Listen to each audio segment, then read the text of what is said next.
Good evening ಮಕ್ಕಳೇ.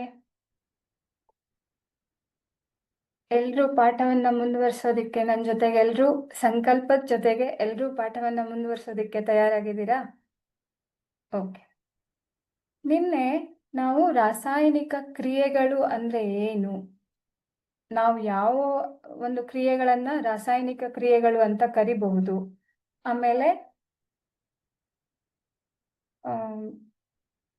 ಅದರಲ್ಲಿ ರಾಸಾಯನಿಕ ಕ್ರಿಯೆಗಳು ಅದನ್ನ ನಾವು ಹೇಗೆ ಸಂಕ್ಷಿಪ್ತವಾಗಿ ಬರೆಯೋದು, ಸಮೀಕರಣದ ರೂಪದಲ್ಲಿ ಪದ ಸಮೀಕರಣಗಳಾಗಿರಬಹುದು ಅಥವಾ ಸಂಕೇತಗಳನ್ನ ಬಳಸಿ ನಾವು ಅಂದ್ರೆ ಧಾತುವಿನ ಸಂಕೇತಗಳನ್ನ ಬಳಸಿ ನಾವು ಹೇಗೆ ನಾವು ರಾಸಾಯನಿಕ ಸಮೀಕರಣಗಳನ್ನ ಬರೆಯುವುದು, ಆಮೇಲೆ ಅದು ದ್ರವ ರೂಪದಲ್ಲಿದ್ರೆ ಅಥವಾ ಅನಿಲ ರೂಪದಲ್ಲಿದ್ರೆ, ಘನ ರೂಪದಲ್ಲಿದ್ರೆ ಮತ್ತು ಜಲೀಯ ರೂಪದಲ್ಲಿದ್ರೆ ಅವುಗಳನ್ನ ಹೇಗೆ ಗುರುತಿಸೋದು, ಇದೆಲ್ಲದನ್ನು ನಿನ್ನೆ ತರಗತಿಯಲ್ಲಿ ನಾವು ಅಭ್ಯಾಸವನ್ನ ಮಾಡಿದ್ದೀವಿ ಅಲ್ವಾ?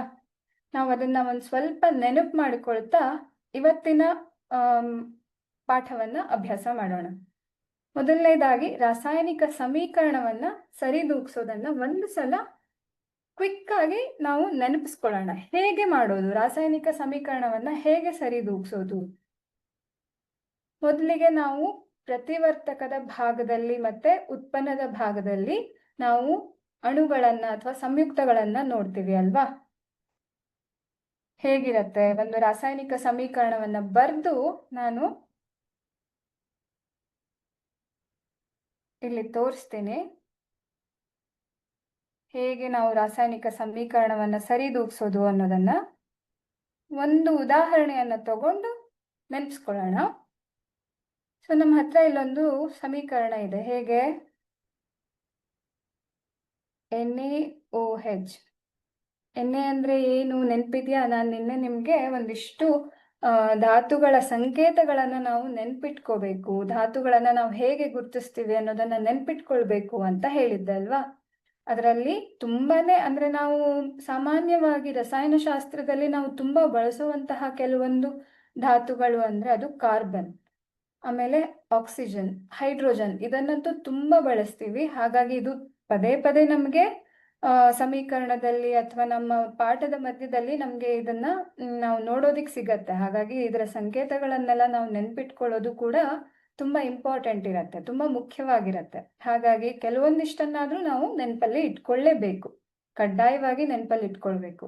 ಉದಾಹರಣೆಗೆ ನಾನು ಈಗಲೇ ಹೇಳಿದ್ನಲ್ಲ, ಕಾರ್ಬನ್, ಆಕ್ಸಿಜನ್ ಮತ್ತೆ ಹೈಡ್ರೋಜನ್. ಹಾಗೆ ಎಣ್ಣೆ ಅಂದ್ರೆ ನಾವು ಪ್ರತಿನಿತ್ಯ ಎಣ್ಣೆಯನ್ನ ತಿಂತಾ ಇರ್ತೀವಿ. ನಾವು ಮನೆಯಲ್ಲಿ ಬಳಸುವಂತಹ ಉಪ್ಪು ಏನಿದೆಯಲ್ಲ ಅದರಲ್ಲಿ ಎಣ್ಣೆ ಅನ್ನುವಂತಹ ಅಂಶ ಇರತ್ತೆ. ನಿಮ್ಮಲ್ಲಿ ಕೆಲವೊಬ್ಬರಿಗೆ ಅಡಿಗೆ ಉಪ್ಪಿನ ರಾಸಾಯನಿಕ ಸೂತ್ರ ಗೊತ್ತಿರಬಹುದು. ಯಾರಿಗೆ ಗೊತ್ತಿಲ್ಲ ಇವತ್ತು ನಾನು ಹೇಳ್ತೀನಿ, ಅದನ್ನ ನೆನ್ಪಿಟ್ಕೊಳ್ಳೋದಕ್ಕೆ ಪ್ರಯತ್ನ ಮಾಡಿ. ಅಡಿಗೆ ಉಪ್ಪನ್ನ ನಾವು NaCl ಅಂತ ಕರಿತೀವಿ, ಸೋಡಿಯಂ ಕ್ಲೋರೈಡ್ ಅಂತ ಕರಿತೀವಿ. ಆಯ್ತಾ? ಅದರಲ್ಲಿ ಎಣ್ಣೆ ಅನ್ನೋದು ಬಂತು ಅಲ್ವಾ? ಅದಕ್ಕೋಸ್ಕರನಾದ್ರೂ ನಾವು ನೆನ್ಪಿಟ್ಕೊಳ್ಬೇಕು ಅಲ್ವಾ? ನಾವು ಪ್ರತಿನಿತ್ಯ ಇದನ್ನ ತಿಂತಾ ಇದ್ದೀವಿ ಅಂತಂದ್ರೆ ನಾವು ನೆನ್ಪಿಟ್ಕೋಬೇಕು, ಹೌದಾ? ಹಾಗಾಗಿ NaOH ಅಂದ್ರೆ ಸೋಡಿಯಂ ಹೈಡ್ರಾಕ್ಸೈಡ್ ಅಂತ, ಅದನ್ನ ನಾವು ನೆನಪಲ್ಲಿ ಇಟ್ಕೊಳ್ಳೋಣ. ಅದಾದ್ಮೇಲೆ ಅದು ವರ್ತಿಸ್ತಾ ಇರೋದು CaBr2 ಜೊತೆಯಲ್ಲಿ ವರ್ತಿಸ್ತಾ ಇದೆ. ನಮ್ಗೆ ಏನು ಉತ್ಪನ್ನ ಸಿಗ್ತಾ ಇದೆ ಇದರಲ್ಲಿ ಅಂದ್ರೆ ಏನ್ ಸಿಗಬಹುದು, ಇದರಲ್ಲಿ ಏನ್ ಸಿಗಬಹುದು ನಮ್ಗೆ ಉತ್ಪನ್ನ? ಯಾರಾದ್ರೂ ಹೇಳ್ಬಹುದಾ? ನಾನೇ ಬರೆದು ಬಿಡ್ತೀನಿ, ಸುಲಭ ಮಾಡ್ಕೊಡ್ತೀನಿ ನಿಮ್ಗೆ ಇವತ್ತಿಗೆ. ಹಾಗೆ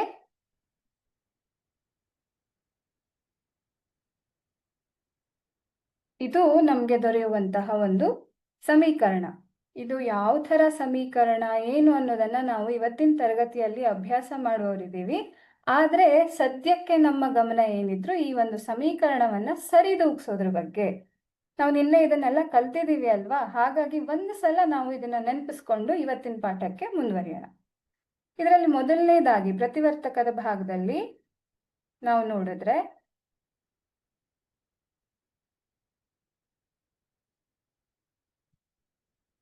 ಸೋಡಿಯಂ ಸೋಡಿಯಂನ ಎಷ್ಟು ಪ್ರಮಾಣ ಕಾಣಿಸ್ತಾ ಇದೆ ಇಲ್ಲಿ? 1 ಅಂಶ ಸೋಡಿಯಂ ಕಾಣಿಸ್ತಾ ಇದೆ, ಹೌದಾ? ಸೊ ನಾನು ಬರೆದ್ರೆ ಸೋಡಿಯಂ ಪ್ರತಿವರ್ತಕ ಅಂತ ಅಂತ ಬರಿತೀನಿ ನಾನು, ಸುಮ್ಮನೆ ಚಿಕ್ಕದಾಗಿ, ಆಯ್ತಾ? ತುಂಬ ಸಮಯ ತಗೊಳ್ಳೋದು ಬೇಡ ಅನ್ನೋ ಒಂದು ಉದ್ದೇಶದಿಂದ ಉತ್ಪನ್ನದ ಭಾಗವನ್ನ ಉ ಅಂತ ಬರೆದಿರ್ತೀನಿ.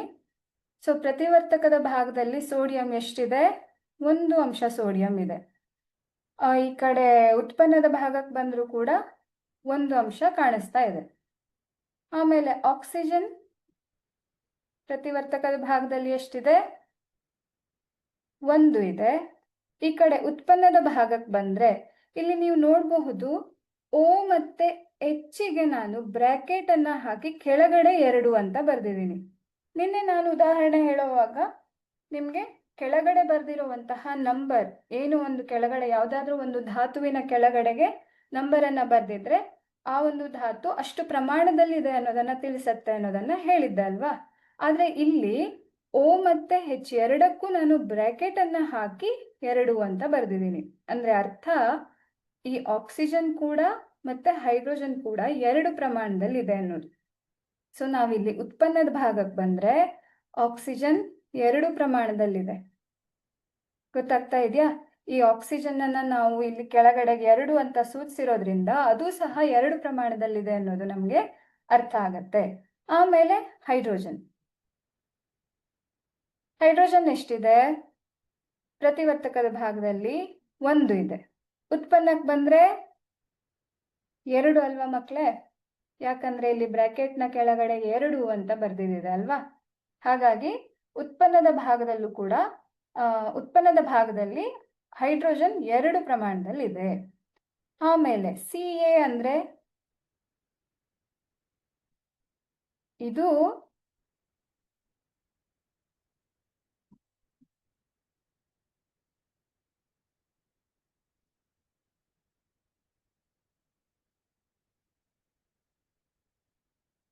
ಒಂದು ನಿಮಿಷ.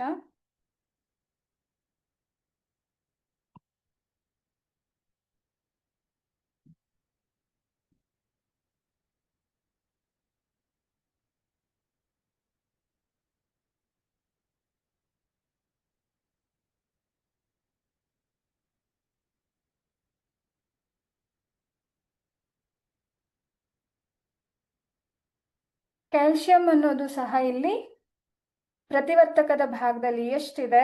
ನಮ್ಗೆ ಎಷ್ಟು ಕಾಣಿಸ್ತಾ ಇದೆ? ಕ್ಯಾಲ್ಸಿಯಂ 1 ಅಲ್ವಾ?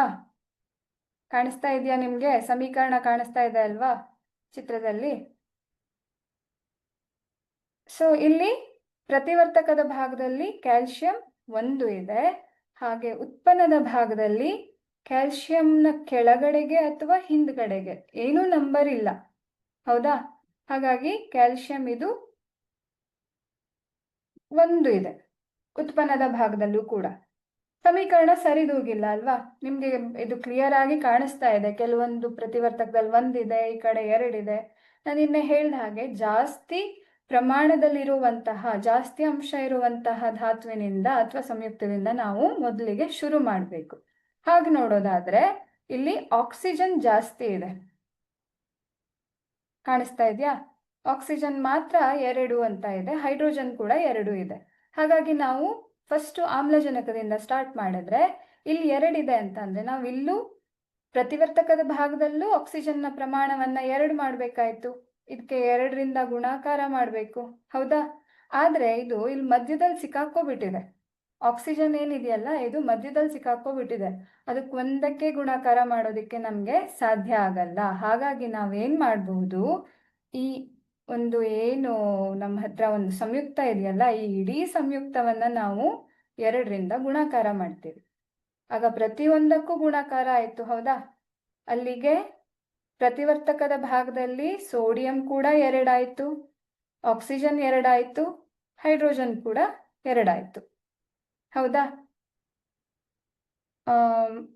ಕ್ಯಾಲ್ಸಿಯಂ 1 ಇದೆ. ಸಾರಿ, ನಾನು ಇಲ್ಲಿ ಬಿ ಆರ್ ಅನ್ನ ಬರೆಯೋದನ್ನ ಮರ್ತು ಬಿಟ್ಟಿದ್ದೆ.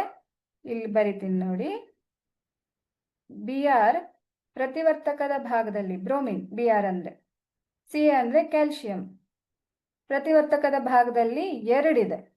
ಬಟ್ ಇಲ್ಲಿ ಉತ್ಪನ್ನದ ಭಾಗದಲ್ಲಿ ಒಂದು ಮಾತ್ರ ತೋರಿಸಿದ್ದೀವಿ, ಹೌದಾ? ಹಾಗಾಗಿ ಪ್ರತಿವರ್ತಕದ ಭಾಗದಲ್ಲಿ 2 ಇರೋದನ್ನು ನಾವು ಸರಿ ಮಾಡಬೇಕಾಯ್ತು. ಈಗ ಆಕ್ಸಿಜನ್ ಮತ್ತೆ ಸೋಡಿಯಂ ಹೈಡ್ರೋಜನ್ ಎಲ್ಲದು 2 ಆಯ್ತು. ಯಾವುದು?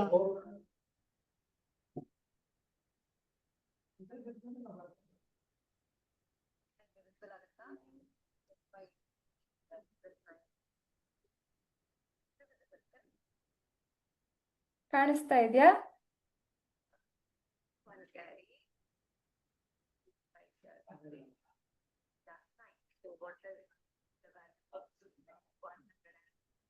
ಸೊ ಇಲ್ಲಿ ಉತ್ಪನ್ನದ ಭಾಗದಲ್ಲಿ ನಾವು ಈ ಸೋಡಿಯಂ ಅನ್ನ ನಾವು 2 ಮಾಡಬೇಕಾಯ್ತು, ಹೌದಾ? ಹಾಗಾಗಿ ಇಲ್ಲೂ ಕೂಡ ನಾವು 2ರಿಂದ ಗುಣಿಸ್ಬೇಕು. ನಾವು ಬರೀ ಪ್ರತಿವರ್ತಕದಲ್ಲಿ ಗುಣಾಕಾರ ಮಾಡಿದ್ರೆ ಸಾಲದು, ಉತ್ಪನ್ನದ ಭಾಗದಲ್ಲೂ ಕೂಡ 2ರಿಂದ ನಾವು ಗುಣಾಕಾರವನ್ನ ಮಾಡಬೇಕು. ಹಾಗಾಗಿ ಇಲ್ಲೂ ಕೂಡ 2ಅನ್ನ ಬರೆದ್ವಿ. ಈಗ ಇಲ್ಲಿ 2ಅನ್ನ ಬರೆದಾಗ ಅದು ಸೋಡಿಯಂಗೂ ಗುಣಾಕಾರ ಆಗ್ತಾ ಇದೆ, ಹಾಗೆ ಬ್ರೋಮಿನ್ಗೂ ಕೂಡ ಗುಣಾಕಾರ ಆಗ್ತಾ ಇದೆ, ಹೌದಾ? ಸೊ ಇಲ್ಲಿ ಸೋಡಿಯಂ ಸರಿದೂಗ್ತು. ಸೋಡಿಯಂ ಪ್ರತಿವರ್ತಕ ಮತ್ತೆ ಉತ್ಪನ್ನದ ಭಾಗದಲ್ಲಿ ಸೋಡಿಯಂನ ಪ್ರಮಾಣ ಸರಿಯಾಯಿತು. ಹಾಗೆ ಇಲ್ಲೂ 2ರಿಂದ ಗುಣಾಕಾರ ಆಗ್ತಾ ಇರೋದಕ್ಕೆ ನಾನಿಲ್ಲಿ ಕೆಳಗಡೆಗೆ ಸರಿದೂಗಿರುವಂತಹ ಒಂದು ಸಮೀಕರಣವನ್ನ ಬರೆಯೋದಾದ್ರೆ 2NaOH ಪ್ಲಸ್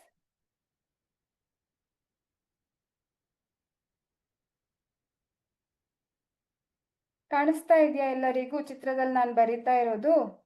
ಈ ಸಮೀಕರಣ ಸರಿದೂಗಿದೆ ಅಂತ ನಿಮ್ಗೆ ಅನಿಸ್ತಾ ಇದೆಯಾ ಇಲ್ವಾ?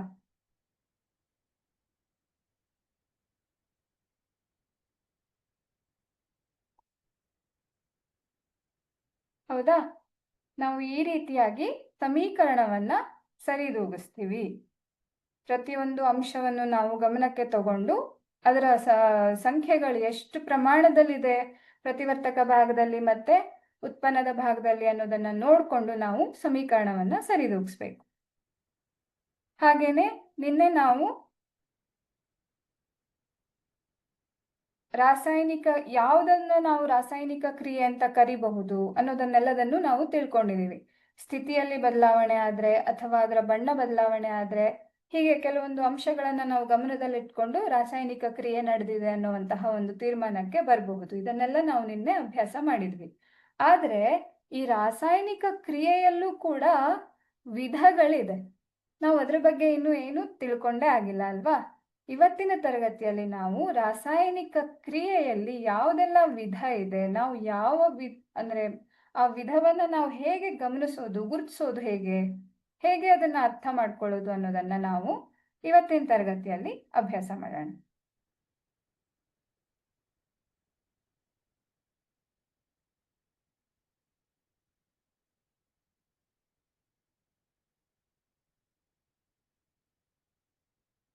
ನಾನು ನಿನ್ನೆ ಹೇಳಿದ ಹಾಗೆ ರಾಸಾಯನಿಕ ಕ್ರಿಯೆ ಅಂತ ಅಂದ್ರೆ ಒಂದು 2 ಅಥವಾ 2ಕ್ಕಿಂತ ಹೆಚ್ಚು ಪ್ರತಿವರ್ತಕಗಳು ಪರಸ್ಪರ ವರ್ತಿಸಿ ನಮ್ಗೆ ಹೊಸದೊಂದು ಉತ್ಪನ್ನವನ್ನ ಕೊಡುವಂತದ್ದಾಗಿರಬಹುದು. ಇಲ್ಲ ಅಂದ್ರೆ ಒಂದು ವಸ್ತು ಅದರ ನಡುವೆ, ವಸ್ತು ಹೇಳೋಕ್ಕಿಂತ ಒಂದು ಸಂಯುಕ್ತ, ಅದರ ನಡುವೆ ಒಂದು ಅಥವಾ ಅಣು ಅಥವಾ ಸಂಯುಕ್ತ ಏನಿರುತ್ತಲ್ಲ ಅದರ ಪರಮಾಣುಗಳ ನಡುವೆ ಇರುವಂತಹ ಒಂದು ಬಂಧವನ್ನ ಮುರ್ಕೊಂಡು ಹೊಸ ವಸ್ತುವನ್ನ ಕೊಡೋದು. ಒಟ್ಟಾರೆಯಾಗಿ ನಮ್ಗೆ ಹೊಸ ವಸ್ತು ಅಂತೂ ಸಿಕ್ಕೇ ಸಿಗತ್ತೆ. ರಾಸಾಯನಿಕ ಕ್ರಿಯೆ ನಡೆದಾಗ ನಮ್ಗೆ ಹೊಸದೊಂದು ವಸ್ತು ಸಿಗತ್ತೆ. ಆದ್ರೆ ಅದು ಯಾವುದಾದ್ರೂ 2 ವಸ್ತುಗಳು ಸೇರಿ ಆದ್ರೂ ಆಗಬಹುದು ಅಥವಾ ಒಂದು ವಸ್ತು ವಿಭಜನೆಯನ್ನ ಹೊಂದಿ ಆದ್ರೂ ಆಗಬಹುದು. ಯಾವುದು ಹಾಗಿದ್ರೆ ರಾಸಾಯನಿಕ ಕ್ರಿಯೆಯ ವಿಧಗಳು ಯಾವುದು ಅನ್ನೋದನ್ನ ನಾವಿವತ್ತು ನೋಡೋಣ. ಮೊದಲನೇದಾಗಿ ಸಂಯೋಗ ಕ್ರಿಯೆ.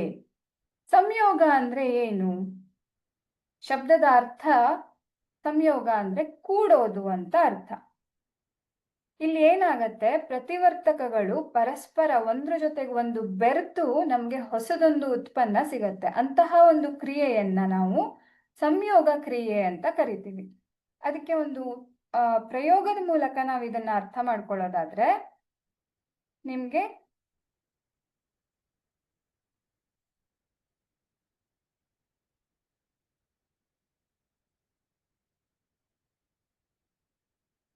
ಇಲ್ಲಿ ಈ ಒಂದು ವಿಡಿಯೋದಲ್ಲಿ ನಿಮ್ಗೆ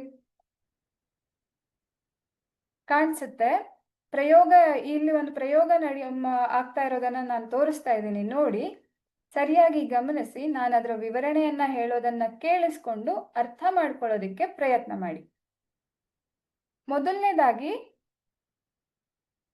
ಪ್ರಯೋಗದ ವಿವರಣೆಯನ್ನ ಹೇಳೋದಾದ್ರೆ, ಇಲ್ಲಿ ಏನ್ ನಡೀತಾ ಇದೆ ಅಂದ್ರೆ, ಈ ಚಿತ್ರದಲ್ಲಿ ನಿಮ್ಗೆ ಕಾಣಿಸ್ತಾ ಇರ್ಬೋದು. ಮೊದಲು ನಾನು ಈ ಒಂದು ಪ್ರಯೋಗದಲ್ಲಿ ನಾವು ಬಳಸ್ತಾ ಇರುವಂತಹ ಏನು ವಸ್ತುಗಳ ವಿವರಣೆಯನ್ನ ನಾನು ಫಸ್ಟ್ ಕೊಟ್ಬಿಡ್ತೀನಿ, ಆಯ್ತಾ? ಆಮೇಲೆ ನಿಮ್ಗೆ ವಿಡಿಯೋ ಮೂಲಕ ಅದನ್ನ ಇನ್ನಷ್ಟು ಸರಿಯಾಗಿ ನಾವು ಈ ಪ್ರಯೋಗವನ್ನ ಅರ್ಥ ಮಾಡಿಕೊಂಡು ಸಂಯೋಗ ಕ್ರಿಯೆ ಅಂದ್ರೆ ಏನು ಅನ್ನೋದನ್ನ ನಾವು ತಿಳ್ಕೊಳ್ಳೋ ಪ್ರಯತ್ನವನ್ನ ಮಾಡೋಣ. ನಿಮ್ಗೆ ಇಲ್ಲಿ ಈ ಚಿತ್ರದಲ್ಲಿ ಕಾಣಿಸ್ತಾ ಇದೆ, ಒಂದು ಗಾಜಿನ ಒಂದು ಬೀಕರ್ ಅನ್ನ ತಗೊಂಡಿದೀವಿ. ಬೀಕರ್ ಅಂದ್ರೆ ಗಾಜಿನ ಪಾತ್ರೆ, ಚಿಕ್ಕದಾದಂತಹ ಪಾತ್ರೆ. ನಾವು ನಿನ್ನೆನೂ ಒಂದು ಗಾಜಿನ ವಸ್ತುವನ್ನ ನೋಡಿದ್ವಿ, ಹೌದಾ? ಗಾಜಿನ ಒಂದು ಕೋನಿಕಲ್ ಫ್ಲಾಸ್ಕ್ ಅನ್ನ ನೋಡಿದ್ವಿ. ಅದರ ಬಾಯಿ ಚಿಕ್ಕದಾಗಿತ್ತು, ಇದರಲ್ಲಿ ಬಾಯಿ ಸ್ವಲ್ಪ ದೊಡ್ಡದಾಗಿರತ್ತೆ. ಇದನ್ನ ಗಾಜಿನ ಬೀಕರ್ ಅಂತ ಕರಿತೀವಿ. ಇದರ ಒಳಗಡೆಗೆ ಒಂದ್ ಸ್ವಲ್ಪ ನೀರನ್ನ ಹಾಕಿದ್ದಾರೆ, ಹಾಗೆ ಕ್ಯಾಲ್ಸಿಯಂ ಆಕ್ಸೈಡ್ ಅನ್ನ ಅದಕ್ಕೆ ಸೇರಿಸ್ತಾ ಇದ್ದಾರೆ.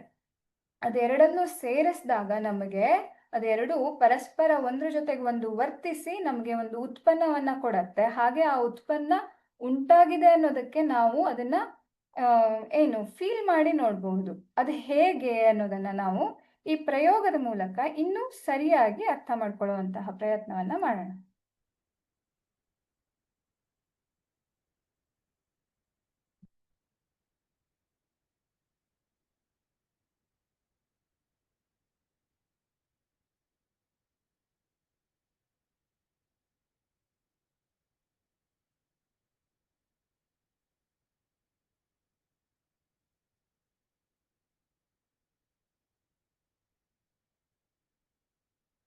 ಕಾಣಿಸ್ತಾ ಇದೆಯಾ ನಿಮಗೆ? ಈ ಒಂದು ವಿಡಿಯೋದಲ್ಲಿ ಒಂದು ಗಾಜಿನ ಪಾತ್ರೆಯನ್ನ ತಗೊಂಡು, ಗಾಜಿನ ಬೀಕರ್ ಅನ್ನ ತಗೊಂಡು, ಅದರ ಒಳಗಡೆಗೆ ಒಂದು ಸ್ವಲ್ಪ ಅಲ್ಲಿ ಒಂದು ಪ್ಲೇಟ್ ತರ ಇದೆಯಲ್ಲ, ಅದನ್ನ ವಾಚ್ ಗ್ಲಾಸ್ ಅಂತ ಹೇಳ್ತೀವಿ. ಅದರ ಒಳಗಡೆಗೆ ಬಿಳಿಯಾದಂತಹ ಒಂದು ವಸ್ತು ಕಾಣಿಸ್ತಾ ಇರಬಹುದು ನಿಮ್ಗೆ ಚಿತ್ರದಲ್ಲಿ. ಅದನ್ನ ಕ್ಯಾಲ್ಸಿಯಂ ಆಕ್ಸೈಡ್ ಅಂತ ಕರಿತೀವಿ. ಹೀಗೆ ಗಾಜಿನ ಬೀಕರ್ನ ಒಳಗಡೆಗೆ ಒಂದ್ ಸ್ವಲ್ಪ ಕ್ಯಾಲ್ಸಿಯಂ ಆಕ್ಸೈಡ್ ನ ತಗೊಂಡು, ಇಲ್ಲಿ ಗಾಜಿನ ಬೀಕರ್ ಕಾಣಿಸ್ತಾ ಇದೆಯಾ ಮಕ್ಳೇ? ಈ ಒಂದು ಗಾಜಿನ ಬೀಕರ್ನ ಒಳಗಡೆಗೆ ಒಂದ್ ಸ್ವಲ್ಪ ಕ್ಯಾಲ್ಸಿಯಂ ಆಕ್ಸೈಡ್ ನ ಹಾಕಿ ಅದಕ್ಕೆ ಒಂದ್ ಸ್ವಲ್ಪ ನೀರನ್ನ ಬೆರೆಸಿದಾಗ ಅಲ್ಲಿ ಏನಾಗತ್ತೆ, ಕ್ಯಾಲ್ಸಿಯಂ ಹೈಡ್ರಾಕ್ಸೈಡ್ ಅನ್ನುವಂತಹ ಒಂದು ಸಂಯುಕ್ತ ಉತ್ಪತ್ತಿ ಆಗತ್ತೆ. ಅದು ನೀರಲ್ಲಿ ಕರಗೋದಿಲ್ಲ. ಬಿಳಿಯಾದಂತಹ ಒಂದು ಉತ್ಪನ್ನ ನಮ್ಗೆ ದೊರೆತು ಅದ್ರ ಜೊತೆನಲ್ಲಿ ಅಲ್ಲಿ ಏನಾಗತ್ತೆ, ಅದೆರಡು ಪರಸ್ಪರ ವರ್ತಿಸಿದಾಗ ಒಂದ್ ಸ್ವಲ್ಪ ಉಷ್ಣವನ್ನ ಅದು ಬಿಡುಗಡೆ ಮಾಡುತ್ತೆ. ನಾನು ಆಗ್ಲೇ ಹೇಳ್ದೆ, ಈ ಪ್ರಯೋಗವನ್ನ ನಾವು ನಮ್ಮ ಪ್ರಯೋಗಾಲಯದಲ್ಲಿ ಇದನ್ನ ನಾವು ಮಾಡಿದ್ರೆ ನಾವು ಅಲ್ಲಿ ಉತ್ಪತ್ತಿ ಆಗಿದೆ ಅನ್ನೋದನ್ನ ನಾವು ಸ್ಪರ್ಶಿಸಿ ಅದರ ತಾಪಮಾನ ಹೆಚ್ಚಾಗಿರೋದನ್ನ ನಾವು ಫೀಲ್ ಮಾಡಿ ನೋಡಬಹುದು. ಅದು ಏನನ್ನ ನಮ್ಗೆ ಸೂಚಿಸುತ್ತೆ ಅಂದ್ರೆ, ಕ್ಯಾಲ್ಸಿಯಂ ಆಕ್ಸೈಡ್ ಮತ್ತು ನೀರು ಪರಸ್ಪರ ವರ್ತಿಸಿ ಏನೋ ಒಂದು ಉತ್ಪನ್ನವನ್ನ ಕೊಟ್ಟಿದೆ, ಕ್ಯಾಲ್ಸಿಯಂ ಹೈಡ್ರಾಕ್ಸೈಡ್ ಅನ್ನ ನಮ್ಗೆ ಕೊಟ್ಟಿದೆ ಅನ್ನೋದು ನಾವು ಇಲ್ಲಿ ಅರ್ಥ ಮಾಡ್ಕೊಳ್ಬಹುದು. ಅದರ ತಾಪಮಾನ ಏರಿಕೆ ಆಗಿರತ್ತೆ. ಅರ್ಥ ಆಯ್ತಾ ಮಕ್ಳೇ? ಈ ಪ್ರಯೋಗವನ್ನ ನಾವು ಲ್ಯಾಬ್ ಅಲ್ಲಿ ಮಾಡಿದ್ರೆ, ಪ್ರಯೋಗಾಲಯದಲ್ಲಿ ಮಾಡಿದ್ರೆ ನಮ್ಗೆ ಈ ರೀತಿಯಾದಂತಹ ಒಂದು ಎಕ್ಸ್ಪೀರಿಯನ್ಸ್ ನಮ್ಗೆ ಸಿಗತ್ತೆ, ಅನುಭವವನ್ನ ನಾವು ಮಾಡಬಹುದು. ನೋಡಿ, ಕ್ಯಾಲ್ಸಿಯಂ ಆಕ್ಸೈಡ್ ಇಲ್ಲಿ ನಿಮ್ಗೆ ಚಿತ್ರದಲ್ಲಿ ಕಾಣಿಸ್ತಾ ಇರಬಹುದು. ಇಲ್ಲಿ ಕ್ಯಾಲ್ಸಿಯಂ ಆಕ್ಸೈಡ್ ನ ಸೂತ್ರ CaO. ಅದು ಘನ ರೂಪದಲ್ಲಿತ್ತು, ಹೌದಾ? ನೀವು ವಿಡಿಯೋ ಪ್ಲೇ ಮಾಡಿದಾಗ ನೋಡಿದ್ರಿ, ಅಲ್ಲ ಒಂದು ವಾಚ್ ಗ್ಲಾಸಿನ ಮೇಲೆ ಬಿಳಿಯಾದಂತಹ ಒಂದು ವಸ್ತು ಇತ್ತು, ಅದನ್ನ ಒಂದು ಸ್ಪೂನ್ ಅಲ್ಲಿ ತಗೊಂಡು ಬೀಕರ್ಗೆ ಹೀಗೆ ಹಾಕಿದ್ದಾರೆ, ಹೌದಾ? ವಿಡಿಯೋದಲ್ಲಿ ಕಾಣಿಸ್ತಾ ಇತ್ತಲ್ವಾ ನಿಮ್ಮೆಲ್ರಿಗೂ? ಆ ಕ್ಯಾಲ್ಸಿಯಂ ಆಕ್ಸೈಡ್ ಘನ ರೂಪದಲ್ಲಿತ್ತು ಅಲ್ವಾ ಮಕ್ಳೇ? ನೀವು ನೋಡಿದ್ರಿ ಅಲ್ವಾ? ಅದೇ ತರ ನೀರ್ ಯಾವ ರೀತಿ ಇರತ್ತೆ? ದ್ರವ ರೂಪದಲ್ಲಿ, ಹೌದಾ? ಅದು ಎರಡು ಪರಸ್ಪರ ವರ್ತಿಸಿ ಕ್ಯಾಲ್ಸಿಯಂ ಹೈಡ್ರಾಕ್ಸೈಡ್ ಅನ್ನ ಕೊಡ್ತು. ಅದು ನೀವು ನೋಡಿದ್ರಿ ಅಲ್ವಾ, ನೀರಿನ ಒಳಗಡೆಗೆ ಅದು ಹೀಗೆ ಹಾಕಿ ಮಿಕ್ಸ್ ಮಾಡಿದ್ವಿ. ಅಂದ್ರೆ ನೀರಿನಲ್ಲಿ ಇತ್ತು ಅಲ್ವಾ ಅದು, ಕ್ಯಾಲ್ಸಿಯಂ ಹೈಡ್ರಾಕ್ಸೈಡ್ ಅನ್ನೋದು ನೀರಿನ ಒಳಗಡೆಗೆ ಇತ್ತು. ಹಾಗಾಗಿ ನಾವು ಅದನ್ನ ಏನಂತ ಕರಿಬಹುದು, ನಿನ್ನೆ ನಾನು ಹೇಳಿದ್ದೆ, ಯಾವುದಾದ್ರೂ ಒಂದು ಏನು ಧಾತುವನ್ನಾಗಿರಬಹುದು ಅಥವಾ ವಸ್ತುವನ್ನಾಗಿರಬಹುದು, ಅಣುವನ್ನಾಗಿರಬಹುದು, ನಾವು ನೀರಿನಲ್ಲಿ ಕರಗಿಸಿದ್ರೆ, ನೀರಿನಲ್ಲಿ ಮಿಕ್ಸ್ ಮಾಡಿ ಇಟ್ರೆ ಅದನ್ನ ನಾವು ಜಲೀಯ ಅಂತ ಕರಿತೀವಿ ಅಂತ ಹೇಳಿದ್ದೆ ಅಲ್ವಾ.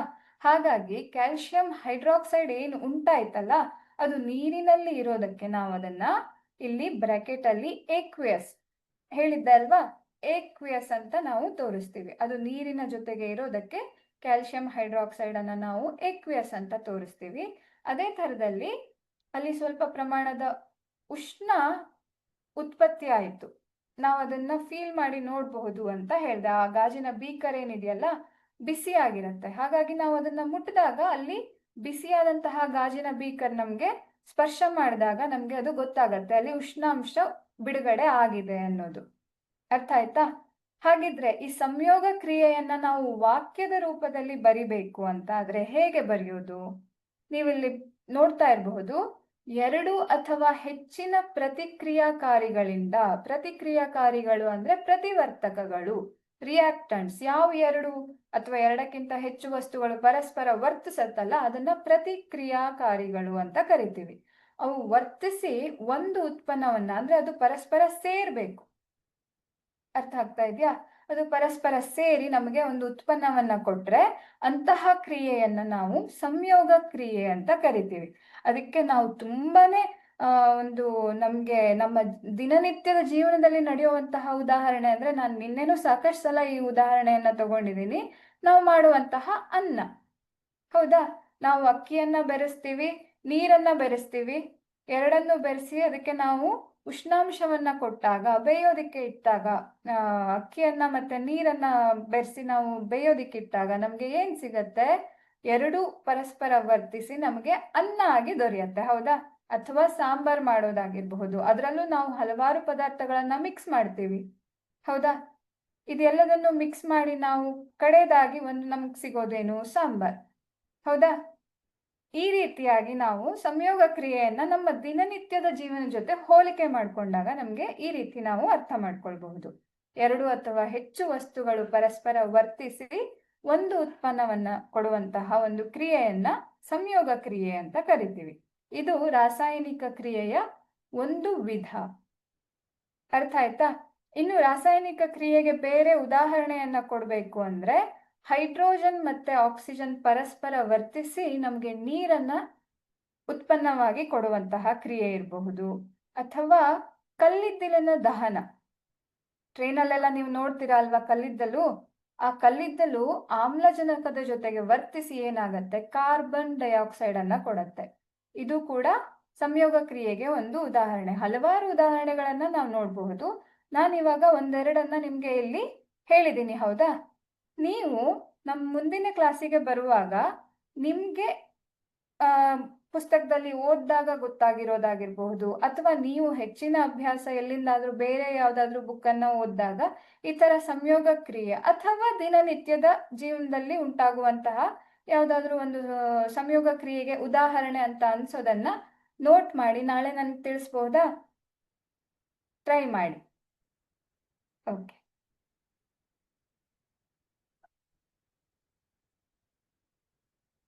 ನಾನು ಈ ಒಂದು ಸಂಯೋಗ ಕ್ರಿಯೆಯನ್ನ ಹೇಳುವಾಗ ನಿಮ್ಗೆ ಹೇಳ್ದೆ, ಅದು ಎರಡು ಪರಸ್ಪರ ವರ್ತಿಸಿದಾಗ ಒಂದಿಷ್ಟು ಶಾಖ ಬಿಡುಗಡೆ ಆಯಿತು, ಉಷ್ಣ ಬಿಡುಗಡೆ ಆಯಿತು. ನಾವು ಆ ಬೀಕರನ್ನ ಮುಟ್ಟಿದಾಗ ಆ ಬೀಕರ್ ಬಿಸಿಯಾಗಿರೋದು ನಮ್ಗೆ ಗೊತ್ತಾಗತ್ತೆ ಅಂತ, ಹೌದಾ?